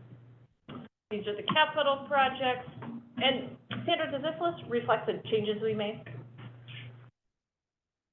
Well, this is a nice thing about having the software. We're able to pull these summary sheets out. This is what we talked about before. 6.9 million. What specifically, you said you cut it at the capital, the capital, the budget, what did you take out? We'd have to provide you a big list. We can provide that at the hearing. Nothing out of my division. Oh, I'm just interested to know. I mean, I think it's fine that you did it. I just would like to know what it was. We'll that provide we you a removed. comparison. We'll bring the last presentation and we'll Okay. show you which ones were deleted. Thank you. I would like to see that. On the capital, it says 2023 expenses. I thought that was 2024. Top of the column. Yeah, it's a typo.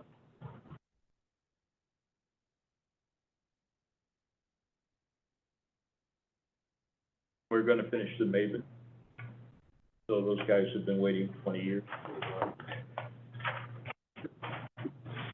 Well, Maven got reduced, right? David got reduced. David's still on there.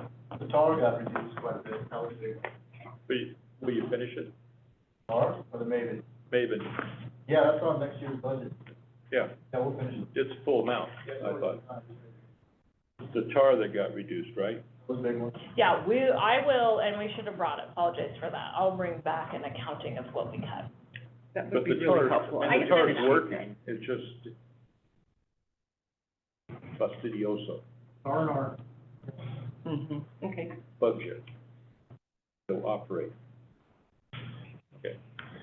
The two assessment districts, these are pretty straightforward.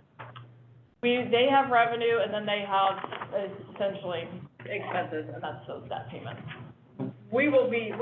Sandra and I have been diving into these. There's some weirdness going on with them from over the years, so we will bring these items back to I have a question about these assessment districts. Do they pay some kind of fair share into our administrative fund for the accounting and all that?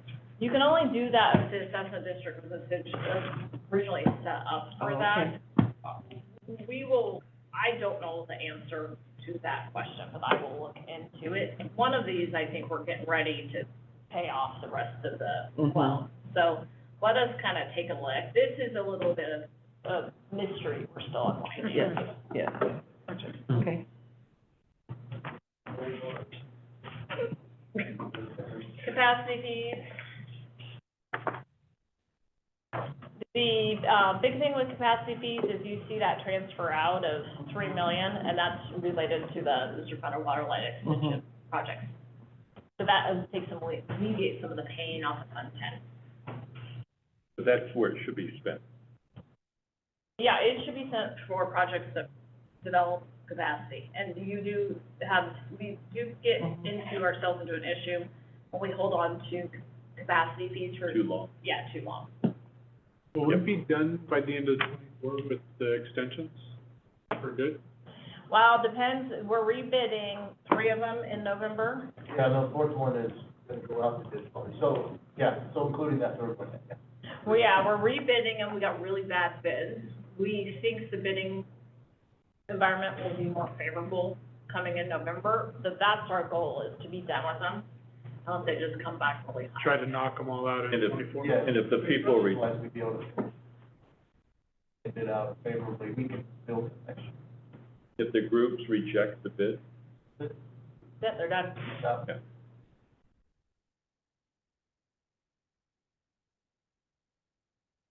Fund 30, recreation, this does not includes a slight increase in the budget. We've been doing fairly well, but, we will be bringing an item back with, when Monica brings her recreation cost analysis back, she's also going to, at the same time, bring back a fee request, a fee increase request. And this also doesn't still include the payment to the U.S. Forest Service to I wondered. manage their own campground. But that, just to be clear, we're not obligated to pay that. Depending on who you ask. Depending on who Depending you on who you ask, yeah. There is a war of letters that speak differently on this topic, but. Is it remaining at 350,000 roughly, or has it gone up? We added a small increase to it, didn't we? We did 8%. We've been adding a little increase to it just Just to to be keep- ready if they do increase. Yeah. And I'll add a decrease if you want. I'd like to unencumber us from that. Yeah, we can't. Believe me, I tried.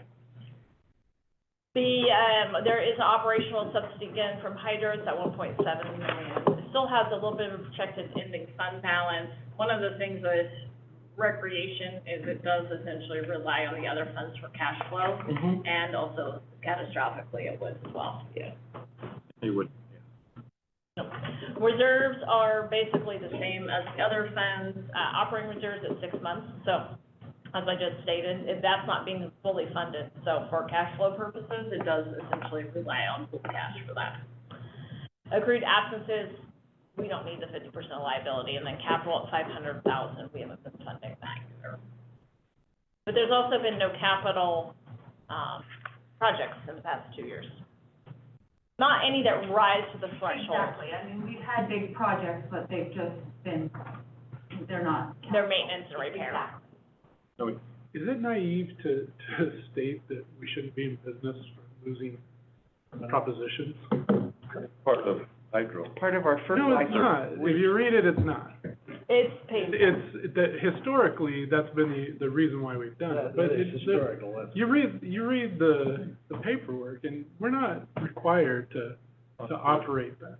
Yes, you are. Yes, Yeah. we are. Yeah, there's, as part of your current FERC license, there was also some loans taken out, they're called Davis-Grunsky, but those are phasing out. And then your new FERC license, whenever that is issued, will have a host of new obligations associated with recreation. Yeah. So it's, We should really do a workshop on what's required and what's not. Because as I dove into it like 6 months ago, seemed like a lot of money that was being spent that didn't have, you know, I'm not advocating for not spending it. I just like to be, it seems weird that that's on Hydro's balance sheet, to me. Just FERC relicense. Yeah, a lot of it is, and I've had a really hard time with this too, when I came here and I still struggled. A lot of it, almost all of those requirements, 99% are related to the relicensing and the current license. Yeah. And You can make the argument right now, I mean, we can, that we don't need to be paying the U.S. Forest Service for recreation. They make the exact opposite argument. Moving forward, it's much more clear that we would be obligated. I can understand that going forward with the new license that we're gonna sign up to something. But it seemed that. It's a lot of something. What I read, it seemed like we were paying for stuff that we hadn't. Part of it with the loans, I agree with you.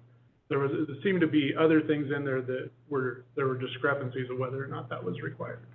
And we look through I'm happy to revisit it. I would rather not pay for anything. I understand, I agree with that too, but I'm not saying that it shouldn't be spent. I'm just, if it's not required specifically for hydro operation, I think we need to talk about should a percentage be split between water and hydro. Mm-hmm. That, whatever the portion is that you can't directly say this is because of hydro operation for FERC or whatever, that I would like to have a conversation on. You know, we're doing it elsewhere, right? Is saying, okay, hydro's got to pay overhead here and they're getting it much more line of business, you know, a P&L, if we will. And to not do it everywhere seems kind of arbitrary and capricious. We don't pay it at all. Right. I'm not advocating for that. Because we could roll up all of these funds into one fund and just have a mega fund. Legally, we could, with the exception of the assessment district. From understanding what we're doing and managing cash flow and making long-term projections, that's why we have it split out. Some of it is, you know, for example, should hydro pay for all Scotts Flat spillway? Maybe not, but, you know, whatever the water rate payers will pay for it one way or another. Different water rate payers. Ken doesn't think so. That gets you into a Prop 218 issue. The cost to provide service has to be apportioned equally based off the benefits that each ratepayer class receives. And so if you have a facility that benefits both, you can't have one class of ratepayers subsidize another class of ratepayers. I would argue that's what's going on. Raw water paying for Scotts Flat is subsidizing treated water. Well, I would like to be proved It wrong. might be I'm guessing it, I've never done all the math, I'm guessing it's probably the other way around. If that's the case, I would love to learn that as well. And that's the rate setting process, we'll dive really deep into all of that. The numbers will be we'll make sure everyone understands the numbers. At the end of the day, kind of, I don't think it should be something blended everywhere, right? If you're really saying, okay, hydro is gonna offset certain things by whatever money they have left in their balance sheet, so we need to really understand what hydro is spending versus what they're bringing in, then we should blend everything. What percentage of Scotts Flat, what percentage of this project, that project is hydro, and what isn't? So what I'm saying right now is we're trying to work towards that, but we're not doing it everywhere. We're doing it as overhead. Okay, well, how much of the overhead is hydro? How much of the operation in every facet is hydro? Instead of saying, okay, well, hydro's paying for this because they always have, and water operations paying for this because they always have. Yeah, I think this goes back to one of the deeper conversations, and I know that Dustin and I have had a conversation, is what can hydro be used to offset? And I think that, and this is more Dustin's realm, you have to use it to offset equally, because it's an issue of... That's not how it was sold to the public, and we have newspaper articles when the voting was happening on this. Yeah. I'll bring them to you. So you're getting into, 70. just so I'm clear, you're asking about disproportionate subsidy. Yeah. So I'm not saying it's disproportionate subsidy, because I'm not the lawyer. I'll let you put words with it. What I'm telling you is in the Auburn Journal and other SACB and what have you, at the time that the people went to vote, it was stated and put in the newspaper that the revenue generated by hydro would be used to offset raw water. It's very clear. And all the raw water, you know, historic consumers believe that. And that's, so we're eroding what that number is every year, and they're going, why? Yeah. Right? So we need to, I'm not advocating that this is not reality, that what's happening. What I'm saying is that it's a little arbitrary that we're doing kind of more of a specific P&L for hydro and water operations and recreation, but we're not doing it everywhere. Like, it's okay to say 60% of something is hydro's responsibility, but you should do that everywhere. Let's take Scotts Flat as an example. That's a discussion we are going to have, right? It just hasn't occurred yet. So, and then I think in the rate setting process, you are gonna have an opportunity to get into that deeper. Yeah, I think one of the challenges is there is a difference in a cost to provide or move raw water, which also a portion of treated water is raw water. Sure. But it's a much, much, much smaller portion. Right. So when you're looking at the whole raw water bucket and you separate it based off of proportional benefit to customer class, the bulk of the costs are naturally gonna go to the untreated customers from raw water. Treated takes off all of the treated water. I totally understand. And I do, but you just alluded to there's some percentage that, to me, when I read the balance sheet, that hydro's paying all of today. Yeah. And maybe it's an insignificant number, but I would like to know what that number is. If it's 1%, okay, it's in the noise. If it's 10%, that might make up the 1.5 million that's going to recreation, which I'm gonna continue to argue some percentage of that needs to go to someone else's balance sheet instead of hydro's. Oh, recreation, yeah, most are recreation, and we'll go through and identify. I don't know of any recreation facilities that's not required because of hydro. Right, that's the key Yeah. question. That's the key. If it's connected to It's hydro's appropriate license. license or, and then I would totally disagree with your. Well, that's fine. If somebody could say, this campground is required because of this piece of paper, and we should attach that. And we can do that. Okay. We'll let's- go through and do that. So- And one more quick, and we're getting a little into the weeds here, but. Well, I'm trying to tee up the next discussion. Yeah, I know. Which is way more important to me. Well, we have some legal issues with applying the hydro subsidy to one customer class and not the other. I understand that this is a balancing act, and I would love to hear from you I would add. where it can be applied and where maybe it's not being appropriately applied today, and then we go have that conversation with the ratepayers. Right. And I would add that we have provided a subsidy ever since 1964. Well, absolutely have. And, the argument is how much should it be or not? And we need to get our part of the messaging is that hydro's revenue is flat, expenses are up, that is going to cut that. Whether they said that or not in 1964, Sure. and I know who you're No, talking to, right? well, it says the revenue, Right. So it's fine Right. that if the revenue is going down for the right reason. And if 218 puts something, a red line in it, we need to explain that to. That's a lot of it. And that's okay, we just have to explain it. And I think that's where it needs to happen, be more communicative about that. So, It is, especially with customers who've been around for a long time. Yes. They're not. And that's the ones we're talking about. Out the Prop 218. Yeah. And the rules that got in place when it was passed. But we will dive in. It's a good conversation. And I'll follow your guys' lead. I mean, you show it to me, I'll go explain it. But I can't explain it today. yeah. We'll hide behind. So not to get into it today, but my biggest question and concern is the new relicensing, and Hydro may be spending over $100 million for campgrounds and roads for the Right. Forest Service. I have a concern too, and we have a lot of different balls in the air with that FERC relicense right now. Yeah. So we are strategically See what happens then. figuring out the method by which we try to go renegotiate, because Yes. I do agree some of it. Yeah. Yep. All right.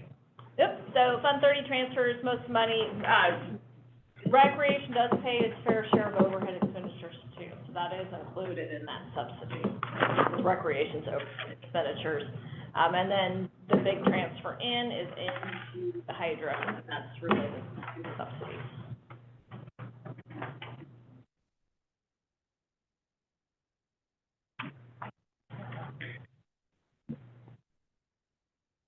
When we get to Fund 50. This is the reserves projected fund balance, and that is related to having 6 months of operating cash on hand. And then most of the reserves are captured in Fund 55, which is the capital fund. You mentioned operating funds and having reserve. How are we doing on that subject since we've? The operating funds reserves are, that's essentially that 6 months. Well, there's Right. but all of the 6 months of operating expenditures are covered. They're covered. That's why I made the cuts. I wanted to make sure we had that 6 months cash on hand. That's a big plus right there, doing that.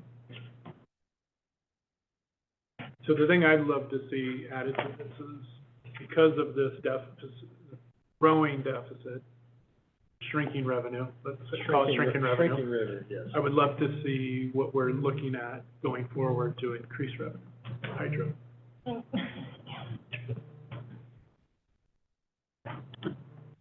I mean, you're spot on. We have to start thinking outside of the box. That's one of the other reasons why we've been looking at these shorter term contracts, so we can start making a larger plan. Yep. The expenses just keep going up and the revenue's staying static. Yeah, and the regulations are gonna continue that. Regulations are killing us. Yep.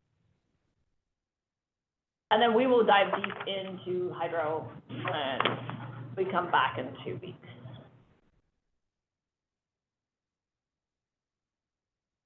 Reserves, we are funding the 6 months. That, it has that same insurance and catastrophic reserve. We have a ton of money in the capital reserve, so we're solid from a catastrophic. And then the accrued leave, we lowered that to $250,000.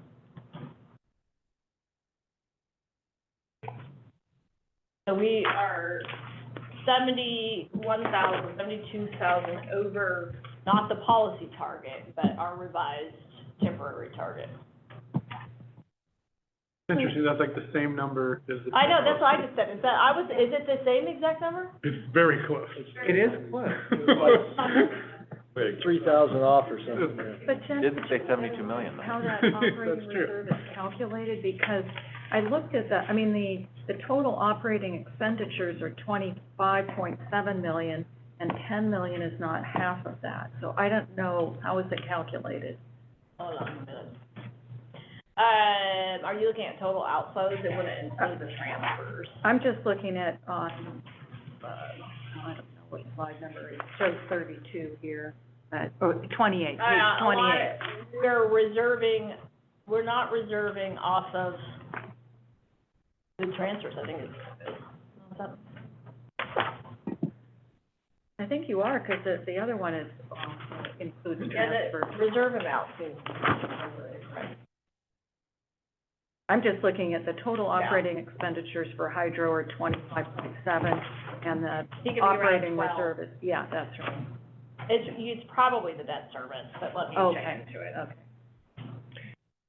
I have a question. Going back, I'm on page, says 27, I'm not sure which page it is. It's the revenue, the hydroelectric revenue fund. And in here you have a line item for interest, and I have not seen interest income in any of these other funds. So, my understanding is that the interest that we received is being allocated out. It is. So, It just was rolled up. Was it not in, we probably just didn't put it on the Fund 10 summary. It just rolled up. We can unroll it for you. it's helpful to see what we're making. Sure. I think we also have a quarterly update coming up from PFM. Next meeting, PFM will be back to update us. Okay. It's getting better. We're getting a higher interest. Well, we should Well, be. they're rebalancing. It's slow to rebalance that big of a portfolio, so the rebalancing is helping. We just did some more rebalancing, a week ago? Well, I think it's helpful to have it separated out because, it's not part of the water rate, not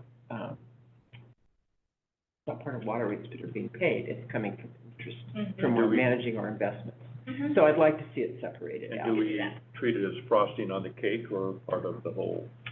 Well, yeah, that's another question, is, Yeah. you know, how do we treat it going forward? Are we gonna make assumptions that it's always gonna be that amount or greater, or? No, we And make how- a new projection every year based and how on we use it. the amount of money we have invested. Right, right. And I see that in the revenue for hydro, you know, you've got zeroed out here for interest income, which probably is wise, because we don't have any idea what's really gonna happen, right?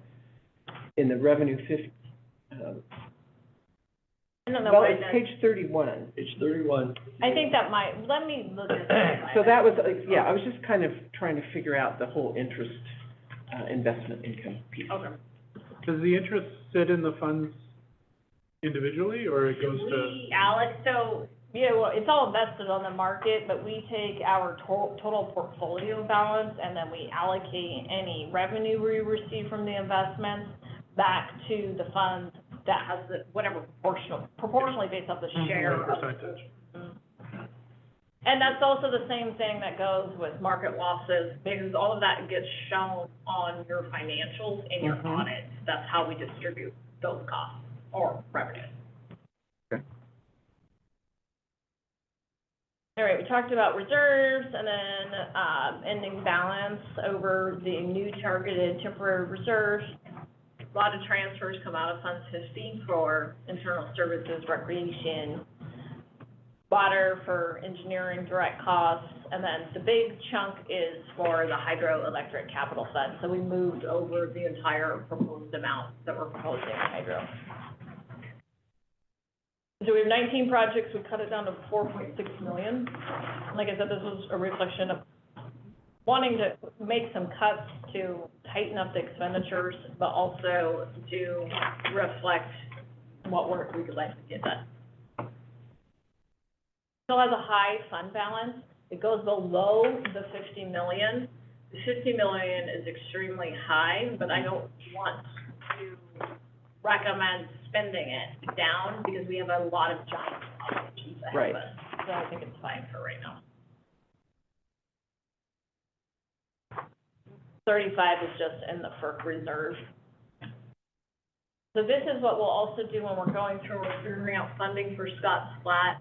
We're looking for federal and state funding, whatever, you know, whatever that delta is. And we'll start making some decisions about whether it's cheaper or more beneficial to issue debt and keep our money invested, or for receiving higher returns on the market. So we will work with PSFM, and they'll start doing a cash management plan for us on a long-term basis. So that's what we'll bring back in our final proposal. Sometimes it's better to issue debt than it is to use your cash. Yep. Transfer summary, that was the big transfer. We transferred the full CIP amount from the operating fund this year. These are capital projects and things in water. We'll bring you a summary of what got reduced. Thank you. Fund 70, those are all the internal services, overhead funds. Doesn't have any reserves because it's captured in the other funds that gets transferred over. And all the same, we didn't modify any of the departments this year, did we, in Fund 70? All the same as last year.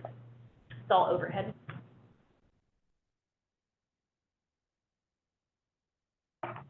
Cost allocation rate is the same. It's a blended formula based off of operating expenditures and staffing.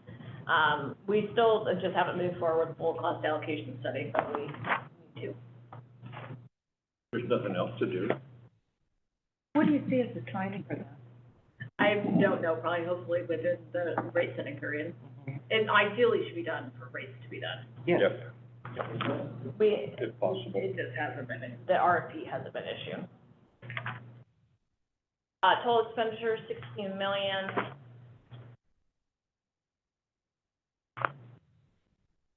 Biggest expenditures are staffing. One big change in this year is we did open up a new sub-account for software licenses. We are quickly getting out of hand with how many software licenses we had from our perspective, not knowing who that's what. So we're pushing them all over into one account. There's some pretty big swings this year. Overall, we removed 3 positions. these were positions, dam safety engineer, we're utilizing consultants. Senior engineer, we decided we did not need an engineering, and that's Doug's old position. And then recreation assistant hasn't been filled, and it should have been removed last year, and somehow it was left in. I'm still going back and looking at staffing, so there might be some more proposed modifications to this. Yeah. I have a question. Last year, I think it was, or maybe it was the year before, we included in the budget some money to hire consultants to help staff with, for grant It's writing. still in there, isn't it? Still in there. It is still in there? Yeah, and we've used it this year. Okay, good. And it will be there going forward? Mm-hmm, because we need to start hitting it pretty Yeah. heavy on Scott Spot Spillway. Yeah, okay. It's a little bit behind right now. I'll still offer my, Scott Spot Spillway? I thought we weren't looking to go to construction until 2026 now. Oh, because of the regulatory Yeah. requirement? Not because of you. Let me qualify that. He's ready to go. Your dander will, Don't pick that up in Yeah, I don't think the microphone didn't pick that up. All right, moving on. Next up, budget refinements will occur, and then we're coming to hearing on the 8th. So our goal this year is to get the hearing done in November. Perfect, wonderful. We have one meeting in November, one meeting in December. Better bring our boxing gloves next And time. then, and in November, we're also doing hydro? They all have the budget, it can't be that bad. Hydro, no. I thought you mentioned something else in November. Hydro. finance. Hydro is Hydro gonna be finance next, is next. it's next meeting. And then we have Monica's item. I'm not sure when we have that scheduled, Okay. but it's before the end of the year. Okay. So I'm gonna still offer maintaining my portion of the tar ditch if I don't have to indemnify the district. And you can come out and inspect it as to, but there will be, Work quality. You've been talking to Brad. Yeah. good Are we point. having Good point. volunteer There, no, canal? Yes, right. Adopt a canal. Adopt a Adopt a canal. canal. Adopt a canal. You'll come out, hang on, this is serious, because there's a lot of organic farmers who don't want it sprayed Mhm. and don't want to pay the district to come out and just do whatever. And they'll maintain it to a pretty good degree, and it'll be inspected, and if it's fine, we shouldn't have to indemnify. It doesn't We'll work. save some money. It doesn't work. What doesn't work? You don't have a canal, you have a pipeline. Not gonna save it. I have lots of dirt ditches. But I'm just putting that out there because a lot of people don't, would maintain their own, adopt a canal. What if you pay us to maintain your own? I will do it. I think that's fair. You're a railroad water person. He's got a special deal that came with his land from know. ages I'm not the ago. person at all, it's the land. It's the land. And It came with the land. And that gets passed on to the farmers. Throw some goats out there. That's why I'll donate rocks. I would just like to say that I'm impressed with your pencil sharpening. Mm-hmm. Everybody, Yes, all the staff. Absolutely. Absolutely. You did a really nice job. Yeah. We're gonna do a little bit more. Yeah, it's good. Well Before done. they pry it out of my fingers. Yeah, very good. Hide the red pencil. They don't like the red pencil. Hide the red. And I love the red pencil. I'm sorry, I had an observation in the kind of journal ledgers here, and that's that we didn't budget for PG&E water, and I just, I thought that we had said we should budget for it, Yes, but, yeah. We just are having such high carryover this year. It's a lot of money. We needed to do some red penciling. We took it out. okay. Got it. That makes For sense for rate. this year. We will put them in. Mm-hmm. it's highly unlikely you're gonna need it. We're not gonna probably need it. Okay. I concur with that. I should have pointed that out. That is a big change. Makes sense. Well, I would just like to echo Trevor's comment about the work that everyone did to get us to where we are today, departmentally in the accounting team, with your leadership. The kind of the clarity of the presentation is so far superior to past years that you really can't quite put it into words as a board member. the greater confidence that I have as a board member, knowing how things are organized in the work. The quality of the work is really wonderful. Well, They're here. yes, Sandra deserves a lot of kudos because she's come in and has taken this on, and she's really good at keeping everybody on track and on schedule. Should we have a cake day for Sandra? We should have a cake day. And the team. Well, but Cupcake, whatever. No more blue frosting, though. No more blue frosting. I know, Smurf White blue. only. It was Smurf blue. But we'll just keep getting better and better at the budget, because we're embracing the new softwares, and I am gonna sharpen the pencil a little bit. So just prepare, there'll be a few more changes, but we'll all do a better job of pointing them out when I come back. board directors instead of 5.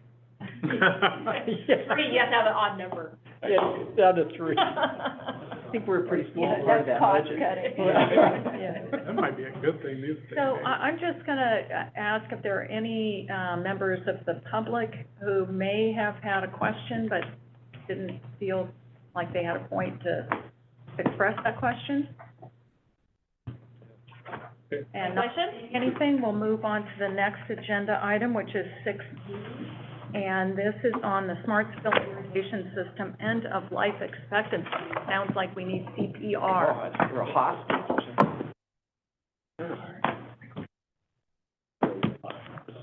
All right, good morning, board, staff, public. Chip Close, Director of Water Operations, and today we're here to discuss the end of life of the Smartsville Irrigation and hopefully get a recommendation whether we unencumber ourselves from this pipeline. I'm making T-shirts. Replace it. Disencumber, even more complicated. But before we dive into the details of the pipe itself, I thought maybe a little background on the history of Smartsville was appropriate because not all of us are aware of that area and why we serve it. But basically, it all starts when the district was formed in 1921. The district was actively out looking for purchasing infrastructure and water rights. And an opportunity came up from the Excelsior Water and Power Company. They were having some financial difficulties. The district stepped in and offered to buy the facility from them and their water rights. And it looked like a deal cut in heaven. However, at that time, you couldn't just do a deal and walk away, so they had to involve the Railroad Commission. The Railroad Commission was an agency that oversaw the utilities. It's basically the CPUC as we know it today. Back then, they did water rights stuff too. So that's why you hear us talk about the Railroad Commission orders, is the deal went before the Railroad Commission, and they basically authorized the transaction and the purchase of the facilities, but in the contract put an obligation on NID that we must provide water to the parcels that were serviced by Excelsior Water Company in perpetuity, so basically forever. We have that obligation. So we do so, even though it is not within our boundaries, it's outside of our district, but because of that transaction, we are obligated to do so, and we have done so since 1926. So, we have successfully honored the agreement and have been doing so since. However, in 1971, we realized that most of the parcels on this particular pipeline in the town of Smartsville were using this water in their homes. And knowing that, the district put a step forward and put in some treatment facilities to supply those homes.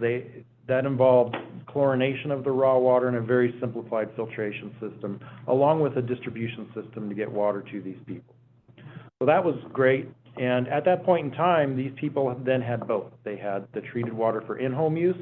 They had the raw water for agricultural purposes. Roughly how many connections? There are 20. 20. In 1996, the district was forced to upgrade the water treatment plant due to the Safe Water Drinking Act. And so we took the treatment plant, we made it a full conventional treatment plant that met all the future regulations at the time, and worked on the distribution system as well.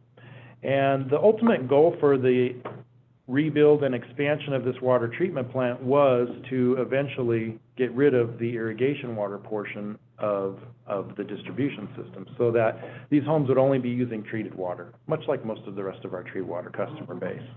And you can see I attached in the staff report a memo from Terry Mayfield back in 1998 that specified out, this was the plan of attack for that facility.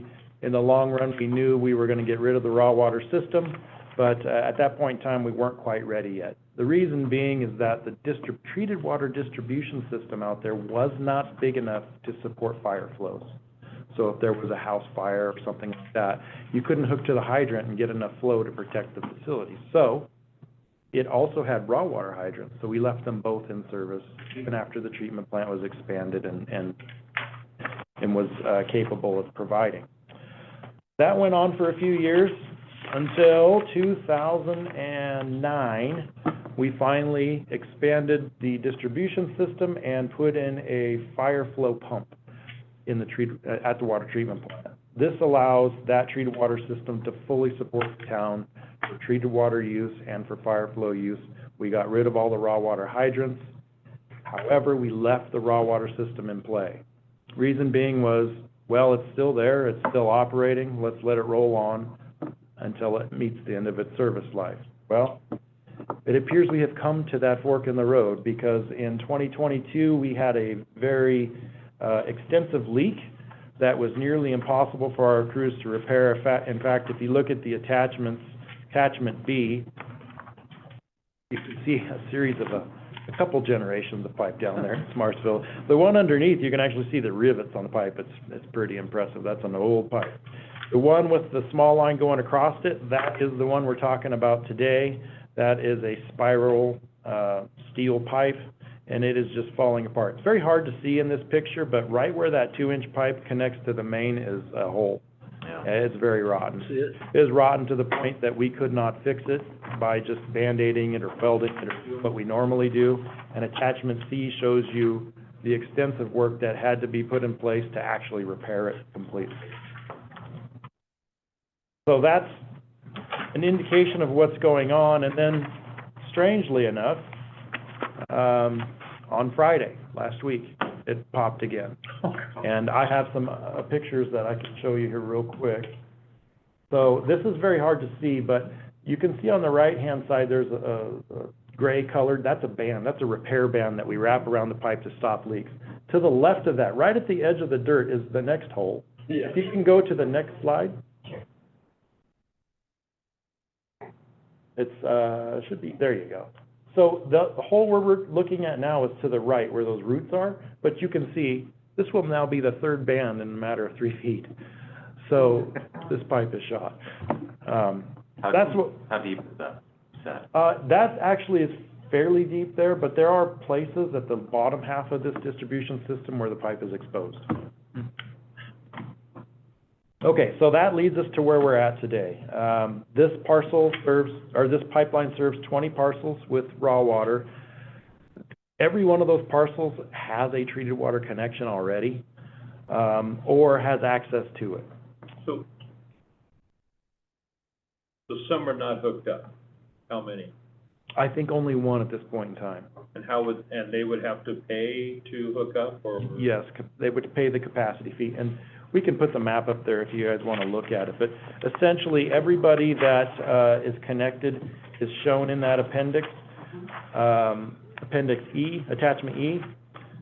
Each one of those little blue boxes, and some of them have a gold star around them, those are all treated water connection points. So You said there's only one conveyance? What's it called? Constructed conveyance. There's only one of those left on the raw water? Yes, there's only one. So in that map attachment, the biggest parcel that fronts Highway 20 there, yeah, it appears they are not connected to the treated water system, but everybody else is. Yeah. Yeah. The original agreement, which one was to provide them raw water, treated water? It was, at the time, there was no treated water, right, it's just, you have to provide water. Okay. Yeah, wasn't specific on what type. So PG&E's facility doesn't have it, and the new fire area, I think it was a community center that the fire department took over, they have 2 hydrants, but they don't have treated water hookups. Okay. Or do they? I don't think so. It's off Diggins Road. Yeah, probably not. Across from Pete. Doesn't look like it. You can see Diggins Road on that map, and there are no treated water connections on that road. But there was a community center there, But the line goes down that far. a school. They would like to connect to it, it's available. Great. So basically, staff knew this was coming to fruition, that the pipe was shot. So we went back and started looking at the real-world usage out there, and we're finding that the great majority of the parcels out there are really not utilizing this raw water at a volume that is beneficial to them. You may recall when we did the rate adjustment for Smartsville, it hadn't been increased in many years. We weren't really sure why. We are in a 5-year process of getting them caught back up to our normal raw water rate, so they're paying the same rate as everybody else. But in doing so, that's making their raw water usage actually, for some of these customers, is gonna cost more than if they were just using treated water because of the base rate. They never paid a base rate in the past, they are now. So when I went through and looked, 5 of these customers will pay more if they're just supplied via treated water and use the same amount. 8 will pay less, and 6 are not buying any water, period. At least it's not indicated in our meter. Presumably they have wells or something? They're just using the treated water Oh, already. they're just using- And some of them have openly told us that the change in the rates is a burden for them that they can't afford, so they're just not using the raw water anymore. And I assume there's no, commercial farming type business going on this pipe? No, great question. So I also included attachment D that basically shows you an overview of this area in September. And there is no greenery to be found. So no active agricultural type use, it appears. In fact, one of our biggest users is on one of the smallest parcels. So I'm not exactly sure what he's watering. It doesn't show on this map anything green, but yeah, for the most part, these are very small parcels, 1/4 to 1/2 acre. The 2 big parcels are gonna be our 2 biggest users.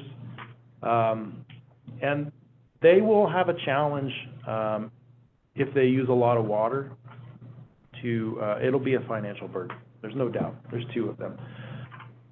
But they may have to just step up and do conservation like we've asked from many of our other customers. Could you roughly quantify, like, what these 5 customers would be paying? Yeah, sure. Great question. I went through and crunched the numbers, and basically for most of them, it's a $10 to $15 a month increase, which is nothing to sneeze at, but, it's an increase. But the biggest user, it's a substantial increase because they are using a ton of water. It's about $100 a month change. But I am not exactly sure where that volume of water is going. They have a leak? It could very well be, or it could be like some of our raw water customers do. They put it into a pond, they let the pond overflow, and it goes on its way, yeah. So how much are they, how much are they paying now for raw water? It's not gonna be that much different. No, so for example, at 5 HCF, which is 3,740 gallons in a month, a raw water customer is gonna pay $54.10, okay? If they use that same amount of water for treated water, it's $51.82, so it's cheaper. Now, if you jump that up, if your usage is a little more, double that, 10 HCF, that flip-flops, because we have tiers in the treated water system. The more you use, the more you pay. So if you're using 7,480 gallons a month, your raw water rate's gonna be $64 a month, your treated water is $71. And with the state's requirements for for use in the house, going from, not 47, then 42 gallons per person, you're gonna see a lot less water being used. Yeah, but I'll add to that, Rich, that's a good point. That water budget also has an outdoor budget component to it. So it's going to look at this map that I showed you, attachment D, the overview of the parcel. It's gonna look at how much of that parcel can be irrigated and give you an allotment for that as well. So that factors into water usage. You're right, it is going to be budget in the future, and it probably will ramp back the amount of treated water usage, but for now, the indoor is just one half of that calculation. So at the tank, there's 2 tanks at the water treatment plant, Yes, one of 40,000 gallons, yes. and the other one is, Actually, I think they're smaller than that. I don't have the number off the top of my head, but one of them is a contact tank to establish enough contact with chlorine to inhibit, harmful bacteria. The next one is a storage tank. and both are available for fire protection if needed. Yes. And Jeff, I don't understand the plumbing. How do you feed your treatment plant out there? It's a different pipeline, I think? Yeah, it's not shown on the map, Dustin. So basically, it's the Mead or the town canal that comes down Highway 20 and supplies the water treatment plant with water. The other thing I did not point out is, on the map, it's up there, perfect. So this particular parcel that we're looking at, can we scroll that? Yeah, perfect, thank you. They currently do not have treated water connection, but they have a raw water box. And so the fear was that, they use a lot of water. But again, looking at the overview, it doesn't look like it, nothing's green. But what I can add is that they have a pond right here. And that's because our farm canal, which is not shown on this map, comes down here into a spill channel, takes off right through here. So they have access, they have their own pond down there that is fed by that canal. So they do have raw water available, they just may have to pump a little bit. So that kind of alleviates, or at least gives them a solution. The other large parcel is, up here. And in looking at their records, they only buy half miner's inch, so their usage is very low. How much money are we gonna save every year? So, I did not include this in the staff report, but I did run an audit trail of the cost to maintain the system in 2022 was $36,000. Per my staff report, the revenue we gained in that system in 2022 was only $4,555. Chip, I have an observation and a couple questions. So my observation is so interesting in this Terry Mayfield memo from 98. Yeah. How many years ago was that? I don't know. But there were 20 customers. Yes. And we have the same 20 now, so it hasn't expanded. That's correct. In all those years. I find that remarkable, actually. Yes and no. It's costly to expand the system. Yeah. And then keep in mind, we only have an obligation to serve those that were in the Excelsior deal to start with. Understood. So we're not gonna really go expanding beyond what our obligations are, especially when it's outside the district. So my comment or my only concern is, how are we notifying those 20 customers that we're gonna essentially shut off because of the... And that's a great question. And Yeah. Step one was just to get a recommendation. Step two is how do we communicate this, give them their options that are available, communicate the pricing changes that may be in place by switching this over. That's a lot of homework for us to do. But first, we wanted to gauge the board's interest in either disencumbering it or rebuilding it in place at a cost of $850,000. Yeah. Didn't we have, go ahead. Well, nobody's getting hurt. Not one of our It customers. sounds like it, but we haven't it heard really from them isn't. yet. I mean, So I agree and disagree. So the majority of them are unaffected. Some of them are even gonna save some money. Yeah. There is a couple that the cost will probably be a little bit higher if they continue their current water practices. It's my hope that changing to treated water, we can send our water efficiency tech out there, have a little discussion about how to irrigate outside, maybe save them some money and get them on par with everybody else. That's gonna be state law anyway. It is. Since they're out of the district, do they pay their own rate to maintain that treatment plant? Yes, they do. The So rest of the district isn't burdened by it. you may have noticed in the budget analysis, there is an inside rate and an outside rate. They are paying the outside rate because they're not subject to property tax. So they pay a 25% fee increase. On raw I also water. heard you say, On- Chip, that the rates for them had not been modified for quite a long time. Many, many years, yes. They're trying to get to it. Yeah. Yeah, we tried to feather it in, and we're doing a stepped increase every 5 years. We're only in, year 2, I think. So by the time we get to year 5, most of these folks probably won't want to use the raw water anyway based on the cost. Right. Because it was really cheap. And we are obligated in perpetuity to provide treated water. Some form of water supply has to be supplied to them, yes. No, okay. It seems kind of fruitless to have the discussion, but one option is to ask the 20 people to pay the $800,000, fix the pipe, which they probably wouldn't do. Well, the district historically. We're mandating the funding. Yeah, the Duffley's subsidies, not bringing back. Yeah, I don't think that it makes any sense to even have the conversation. I think the challenge becomes, if we have turned over systems and let it be privately owned and operated in the past. In this particular scenario, I don't think that works well because of the alignment of the pipe.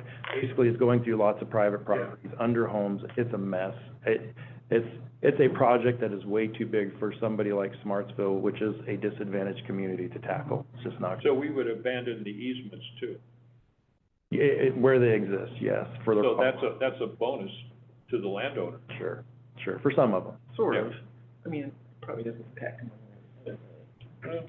We've been there for all those years. What do you do with that pipe? Do you fill it with something? No, we just leave it abandoned, yeah. Much like in that one attachment, Don't collapse? you can see, well, it's not that big. It's a pretty small pipe. Chip, do you remember or recall, what happened with the Smith Molten, the same thing? Did they, I thought they turned. The Smith Gordon? Smith Molten, Chicago Park School area. Okay. They put in the treated water, they turned it over to all the people who were getting treated raw water. Yes. So this is topic 1. There are a few of these that I imagine we'll be bringing back to this board because we have completed quite a few projects where we purposely put in treated water, extended it to neighborhoods with the anticipation of getting rid of the raw water because it was no longer needed for residential use. There's at least 3 of those that are on the docket that we'll bring back at some point in time. I didn't understand. The same canal that serves the treated water area is the same one that feeds this pipeline? It's a different canal, right? So the treatment plant, is that what you're referring to? What feeds the treatment plant? Yeah. So the treatment plant can be fed by 2 canals. The town canal, which is coming down Highway 20 from the Union Reservoir out there. The other one is the Meade Canal, which you see it cross Highway 20 right there by the Mooney Flat. Is that Mooney Flat? Yeah. So those 2 canals go to the treatment plant. They go through the treatment plant, they come together, they dump into the farm canal, and then the farm canal continues on from there. Those canals come together at the treatment plant, they go into a pipeline, and that's what feeds the raw water system in Smartsville. It's all contained in the pipeline, it's not a canal. So we're just abandoning the pipeline, not more of the canal. Correct. Yeah. Thank you for that clarification. I didn't explain that very well, but. Okay. I think we should go ahead with it. What if I do too. I do too. I agree. I mean, from a financial perspective, it's a large burden on the district, and because we share in the cost, basically the cost would be transferred to all the other ratepayers. Are we able to give those, some kind of adequate notice? I mean, we can go and notify, and then it's like, what is the length of time before, you turn the spigot off? Right. Well, we're just a matter of days away from the end of irrigation season, and True. typically is off in the winter months. Oh, okay. So we will spend this off period notifying them, let them know their options. It's not coming back in April. Exactly, that would be. Oh, okay, that would be easier. Yeah. pending a vote? Than pending. Well, I'm just trying to think about the impacts We have to 6 those months. property owners. Yeah. And how they need time to make prepare. the adjustment. It sounds like they do have plenty of time. Yeah. That's where I was headed. Okay, So direction? the recommendation I hear then is abandonment is the, Yes. disencumberment is the. Get those other option. bring those other feet forward. And just, because we do have some people online, I'm not sure, if there's anyone interested in making a public comment or asking a question, give, some opportunity for that. See none, we'll just move on to our last item, 6C, which is the board policy 3,200 claims against the district. Good morning, Board. Yeah. Jones, Assistant General Manager. So this policy is a slight revision to, an update to Policy 3200 that we did last year, if you recall. Made some adjustments to make it a little easier. In the intervening months, it's become sort of evident with staff that it makes a lot of efficiency sense to adjust this policy based on the red line revision that we have in front of you. It's on page 3.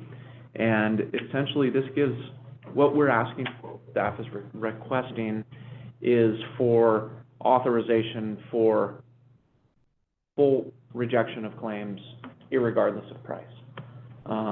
This has just been something that we sometimes bump up against our statutory window of a 45-day mark when we receive a claim. California code ensures that we have to act upon the claim within a 45-day window if it's rejected. Otherwise, further statutory requirements are given to the claimant over time. But this allows staff to discuss with our insurance agents, internally review the claim itself. And we had an arbitrary number on there, which was a $10,000 mark, that was kind of a carryover from previous claims in the past. And we've come across this at least once in the last 12 months that we had to come back, and we're hitting a statutory window. So we wanted to bring this forth to kind of get your feedback if you're okay with moving forward with a rejection dollar amount that would not be capped for staff moving forward. And again, the policy stays the same. Any claim in excess of our $10,000 limit, we're bringing forth to our insurance agent. We're talking with them in terms of claims adjustment. We are well within settlement agreements. If we were to come outside of a $10,000 settlement agreement that NID would have to pay for, we would bring that forth to the board. But this is just straight up a change to the rejection notification and rejection process for claims. I have confidence in the district's decision-making on whether to reject or accept a claim. So I'm fine with it. Yeah. $10,000 then is probably $100,000 now. You know, we are seeing claims in excess quite frequently. They're becoming more expensive, clearly, in repairs, and just in what people are claiming against the district right now is becoming just higher in somewhat in volume and definitely in price. I have a question. So that help me understand. So if someone comes and they think a canal overtopped and they've been harmed, for instance, and the part of their driveway got washed out and it's $5,000 to fix it. Yep. Okay, just using that scenario. Then under this revision, you all would have the ability to just say reject. Is that how I understand this? Yeah. Okay. Actually, under the former policy, the current Well, policy. right, I know that. But then, do we have a way for that person to appeal? Is there an appeal way for them to do that other than going to court? They have opportunity to public comment. And big on public comment, small claims court. Most agencies do not have a board vote to reject. Right, I don't have any problem with Because that. of the political nature. Yeah. It's much easier for staff to say no. There's one thing that's always difficult for my experience, boards or councils to be okay with is that a public agency does not legally have to be liable for something that occurred based off of a condition of infrastructure or whatever it is that you didn't know about. Mm-hmm. And so there's a lot of times where we deny claims just for that simple fact. And that could be politically difficult to do. Mm-hmm. True. So appeals, they can sue us in small claims court, they can come make public comment. Okay, well, it's important that there be a process for folks to? There's clearly a process. There is a There's process. There's a statutory process through the California Water Code that Okay, good. is, and we inform And I was that, gonna say, that's the that next claimant, piece. when there is a rejection, we inform them, you have the right to, it's under this statute. Okay, It's a very specific letter that they would. great. In order for somebody to sue the district, they have to file a tort claim, and then it has to be. Right, So okay. Well, I'm fine with it. I just wanted to get that notification piece. Make and sure how it was people- all- Make sure people had a, to back. Yeah. Right, Thank you. okay, Push on. Yes, push on. good, thank you. Okay. We will move on to the general managers. Yes, why not, huh? Do we have any public comment on item 6B? The claims. Oh, yes, all the flags are going up now. Okay, we will go on to the general managers. I will make this really quick. There's just one item both us and I wanted to update you on, is that the staff report for the proposed modifications to the Bay Delta Basin Plan has been issued. The comment period is currently open, and so this is the regulatory action that involves what we refer to as voluntary agreements and or unimpaired flows. The alternatives proposed by the State Water Board are not favorable to NID at all. So we are gearing up to make some pretty substantial comments. So I don't know how much, I mean, I guess we You know, this will closed be eventually a closed session item. Right. To get some board, not only to educate the board, but also get board feedback on. But it's a very significant, 6,000 some odd pages. I've tried to read most of it in the last couple of weeks. It's very dense reading, but very significant proposed changes to how the water system in California operates.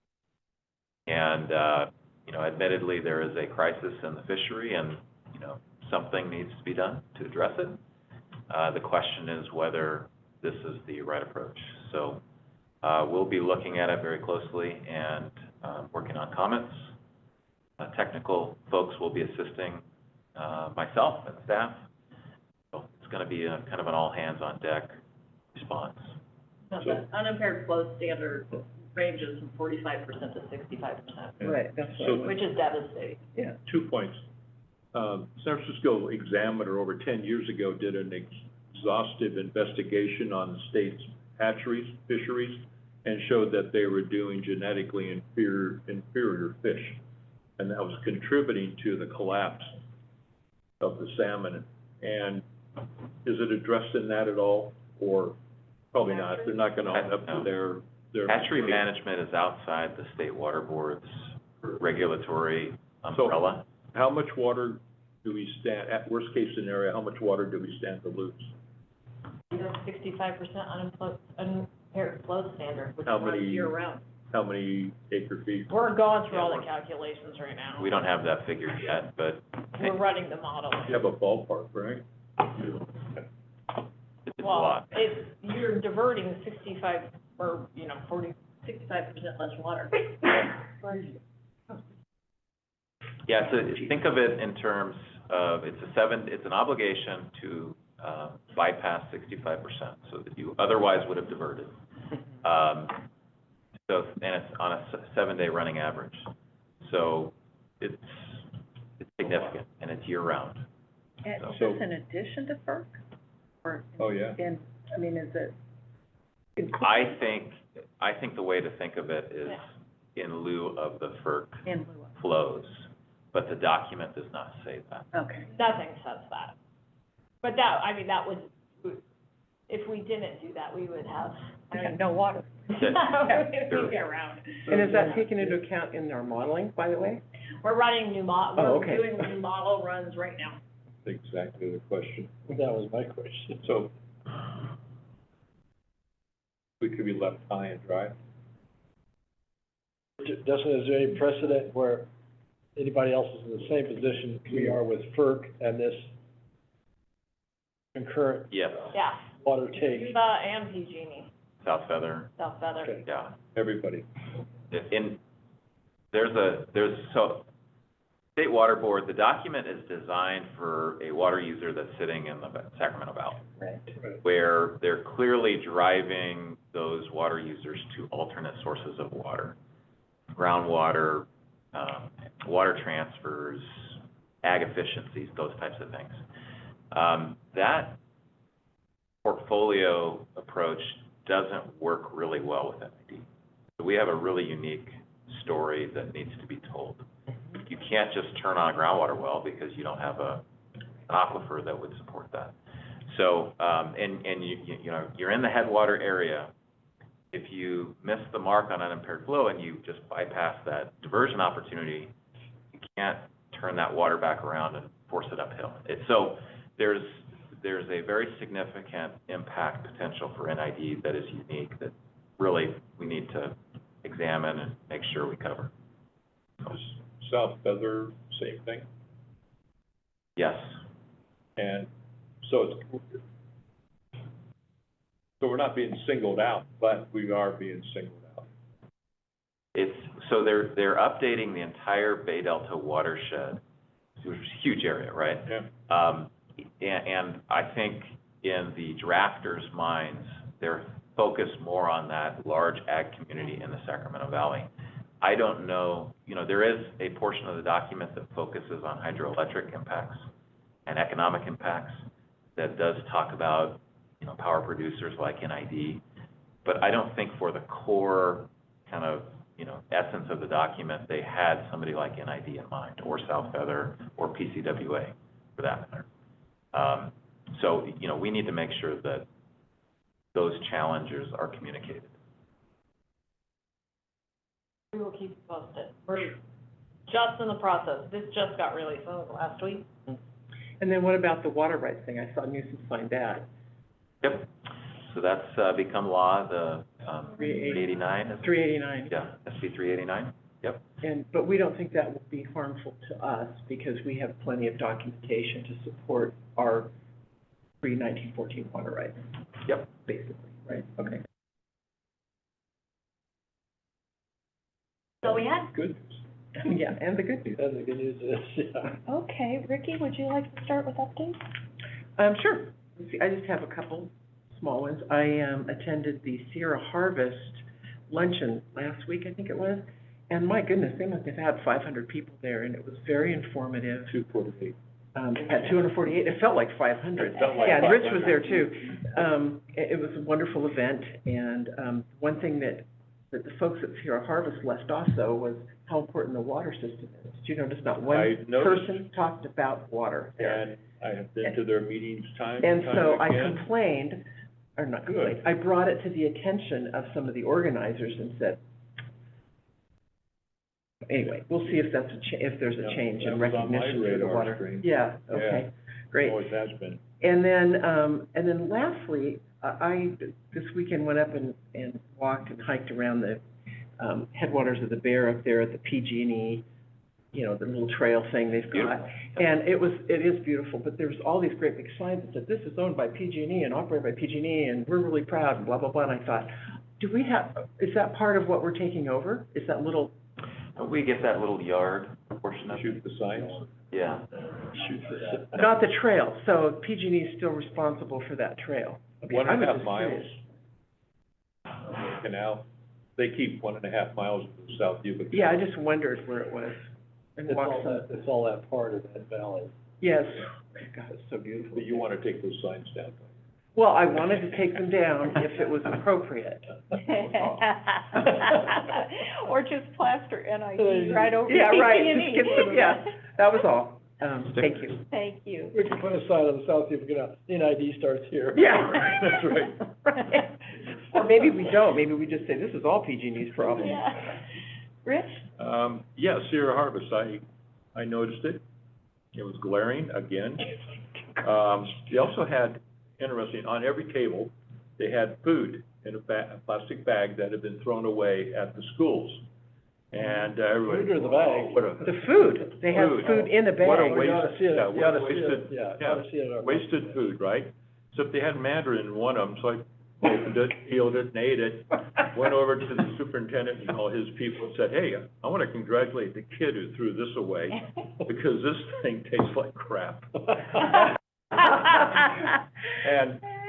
And the guy said, well, I didn't buy it. I said, well, find out who did. And it was just, oh my God, I've never had, no wonder the kids aren't eating fresh. Yeah. Right, even the apple that they gave us was terrible. Horrible. It was horrible. So, yeah, it was not a good example of, that kid got a gold star. They found out, but, all right. Farm Bureau, pretty good meeting. I think a lot of things going on with Farm Bureau coming up. They're gonna have the annual dinner. A whole bunch of things are happening right now. I think RCD's having their dinner this month, coming up at the Elks Club, and, all right. So, Saturday night, there was the Bridgeport dinner for the longest suspension-covered bridge in America, and it's been repaired. Beautiful job, and had a great talk with Yolanda Cookson, who urged us to join the mountain. Yeah. Oh. Right. And as did Barbara Phelan, who from the Tuolumne Utility District. It's expensive. Oh, yeah. It is really expensive. And I told them it's too much money, we don't have the bandwidth. And also one other person. So within a matter of 3 days. They've been circling around us. Yes, they have. Yeah. And, I noticed what's going on. She has her eyes in the back of her head, too. Yeah, they've been circling. I'm sure there's something else going on, but what the heck. Great job on irrigation this year. Yep. Boy, nailed it. And, oh, well. Trevor? Not much, since I was on vacation. Briar Patch opened up in Auburn. Yeah. Which is great. I don't have to drive so far. So, check out the new Briar Patch, and, the 21st is the Harvest Hoedown. I won't be there, but I think you will. I will. What day is that one? The 21st is Mount Pleasant, Hall. If you need a place to stay, you can crash at the ranch. Drive that far. Great.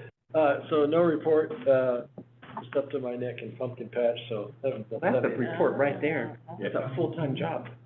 Yep, and I am going to the hoedown, and looking forward, I got my cowboy boots and hat, all planned. On the same day, October 21st, with the American Association of University Women, we have invited Sierra Nevada Conservancy, and thank you, Greg, for helping me make that connection. And so I thought that might be a program of interest to folks in this general area, because we'll be talking about the work of the Conservancy in the Sierra Nevadas and kind of the state's efforts regarding fire safety and their climate readiness plan. So that will be great. It's at 9:30 in the morning at Peace Lutheran in Grass Valley. And then just FYI, on November 18th, Ricky and I will be following up on a presentation for that same group on the efforts we're doing with the plan for water and long-term planning with the district.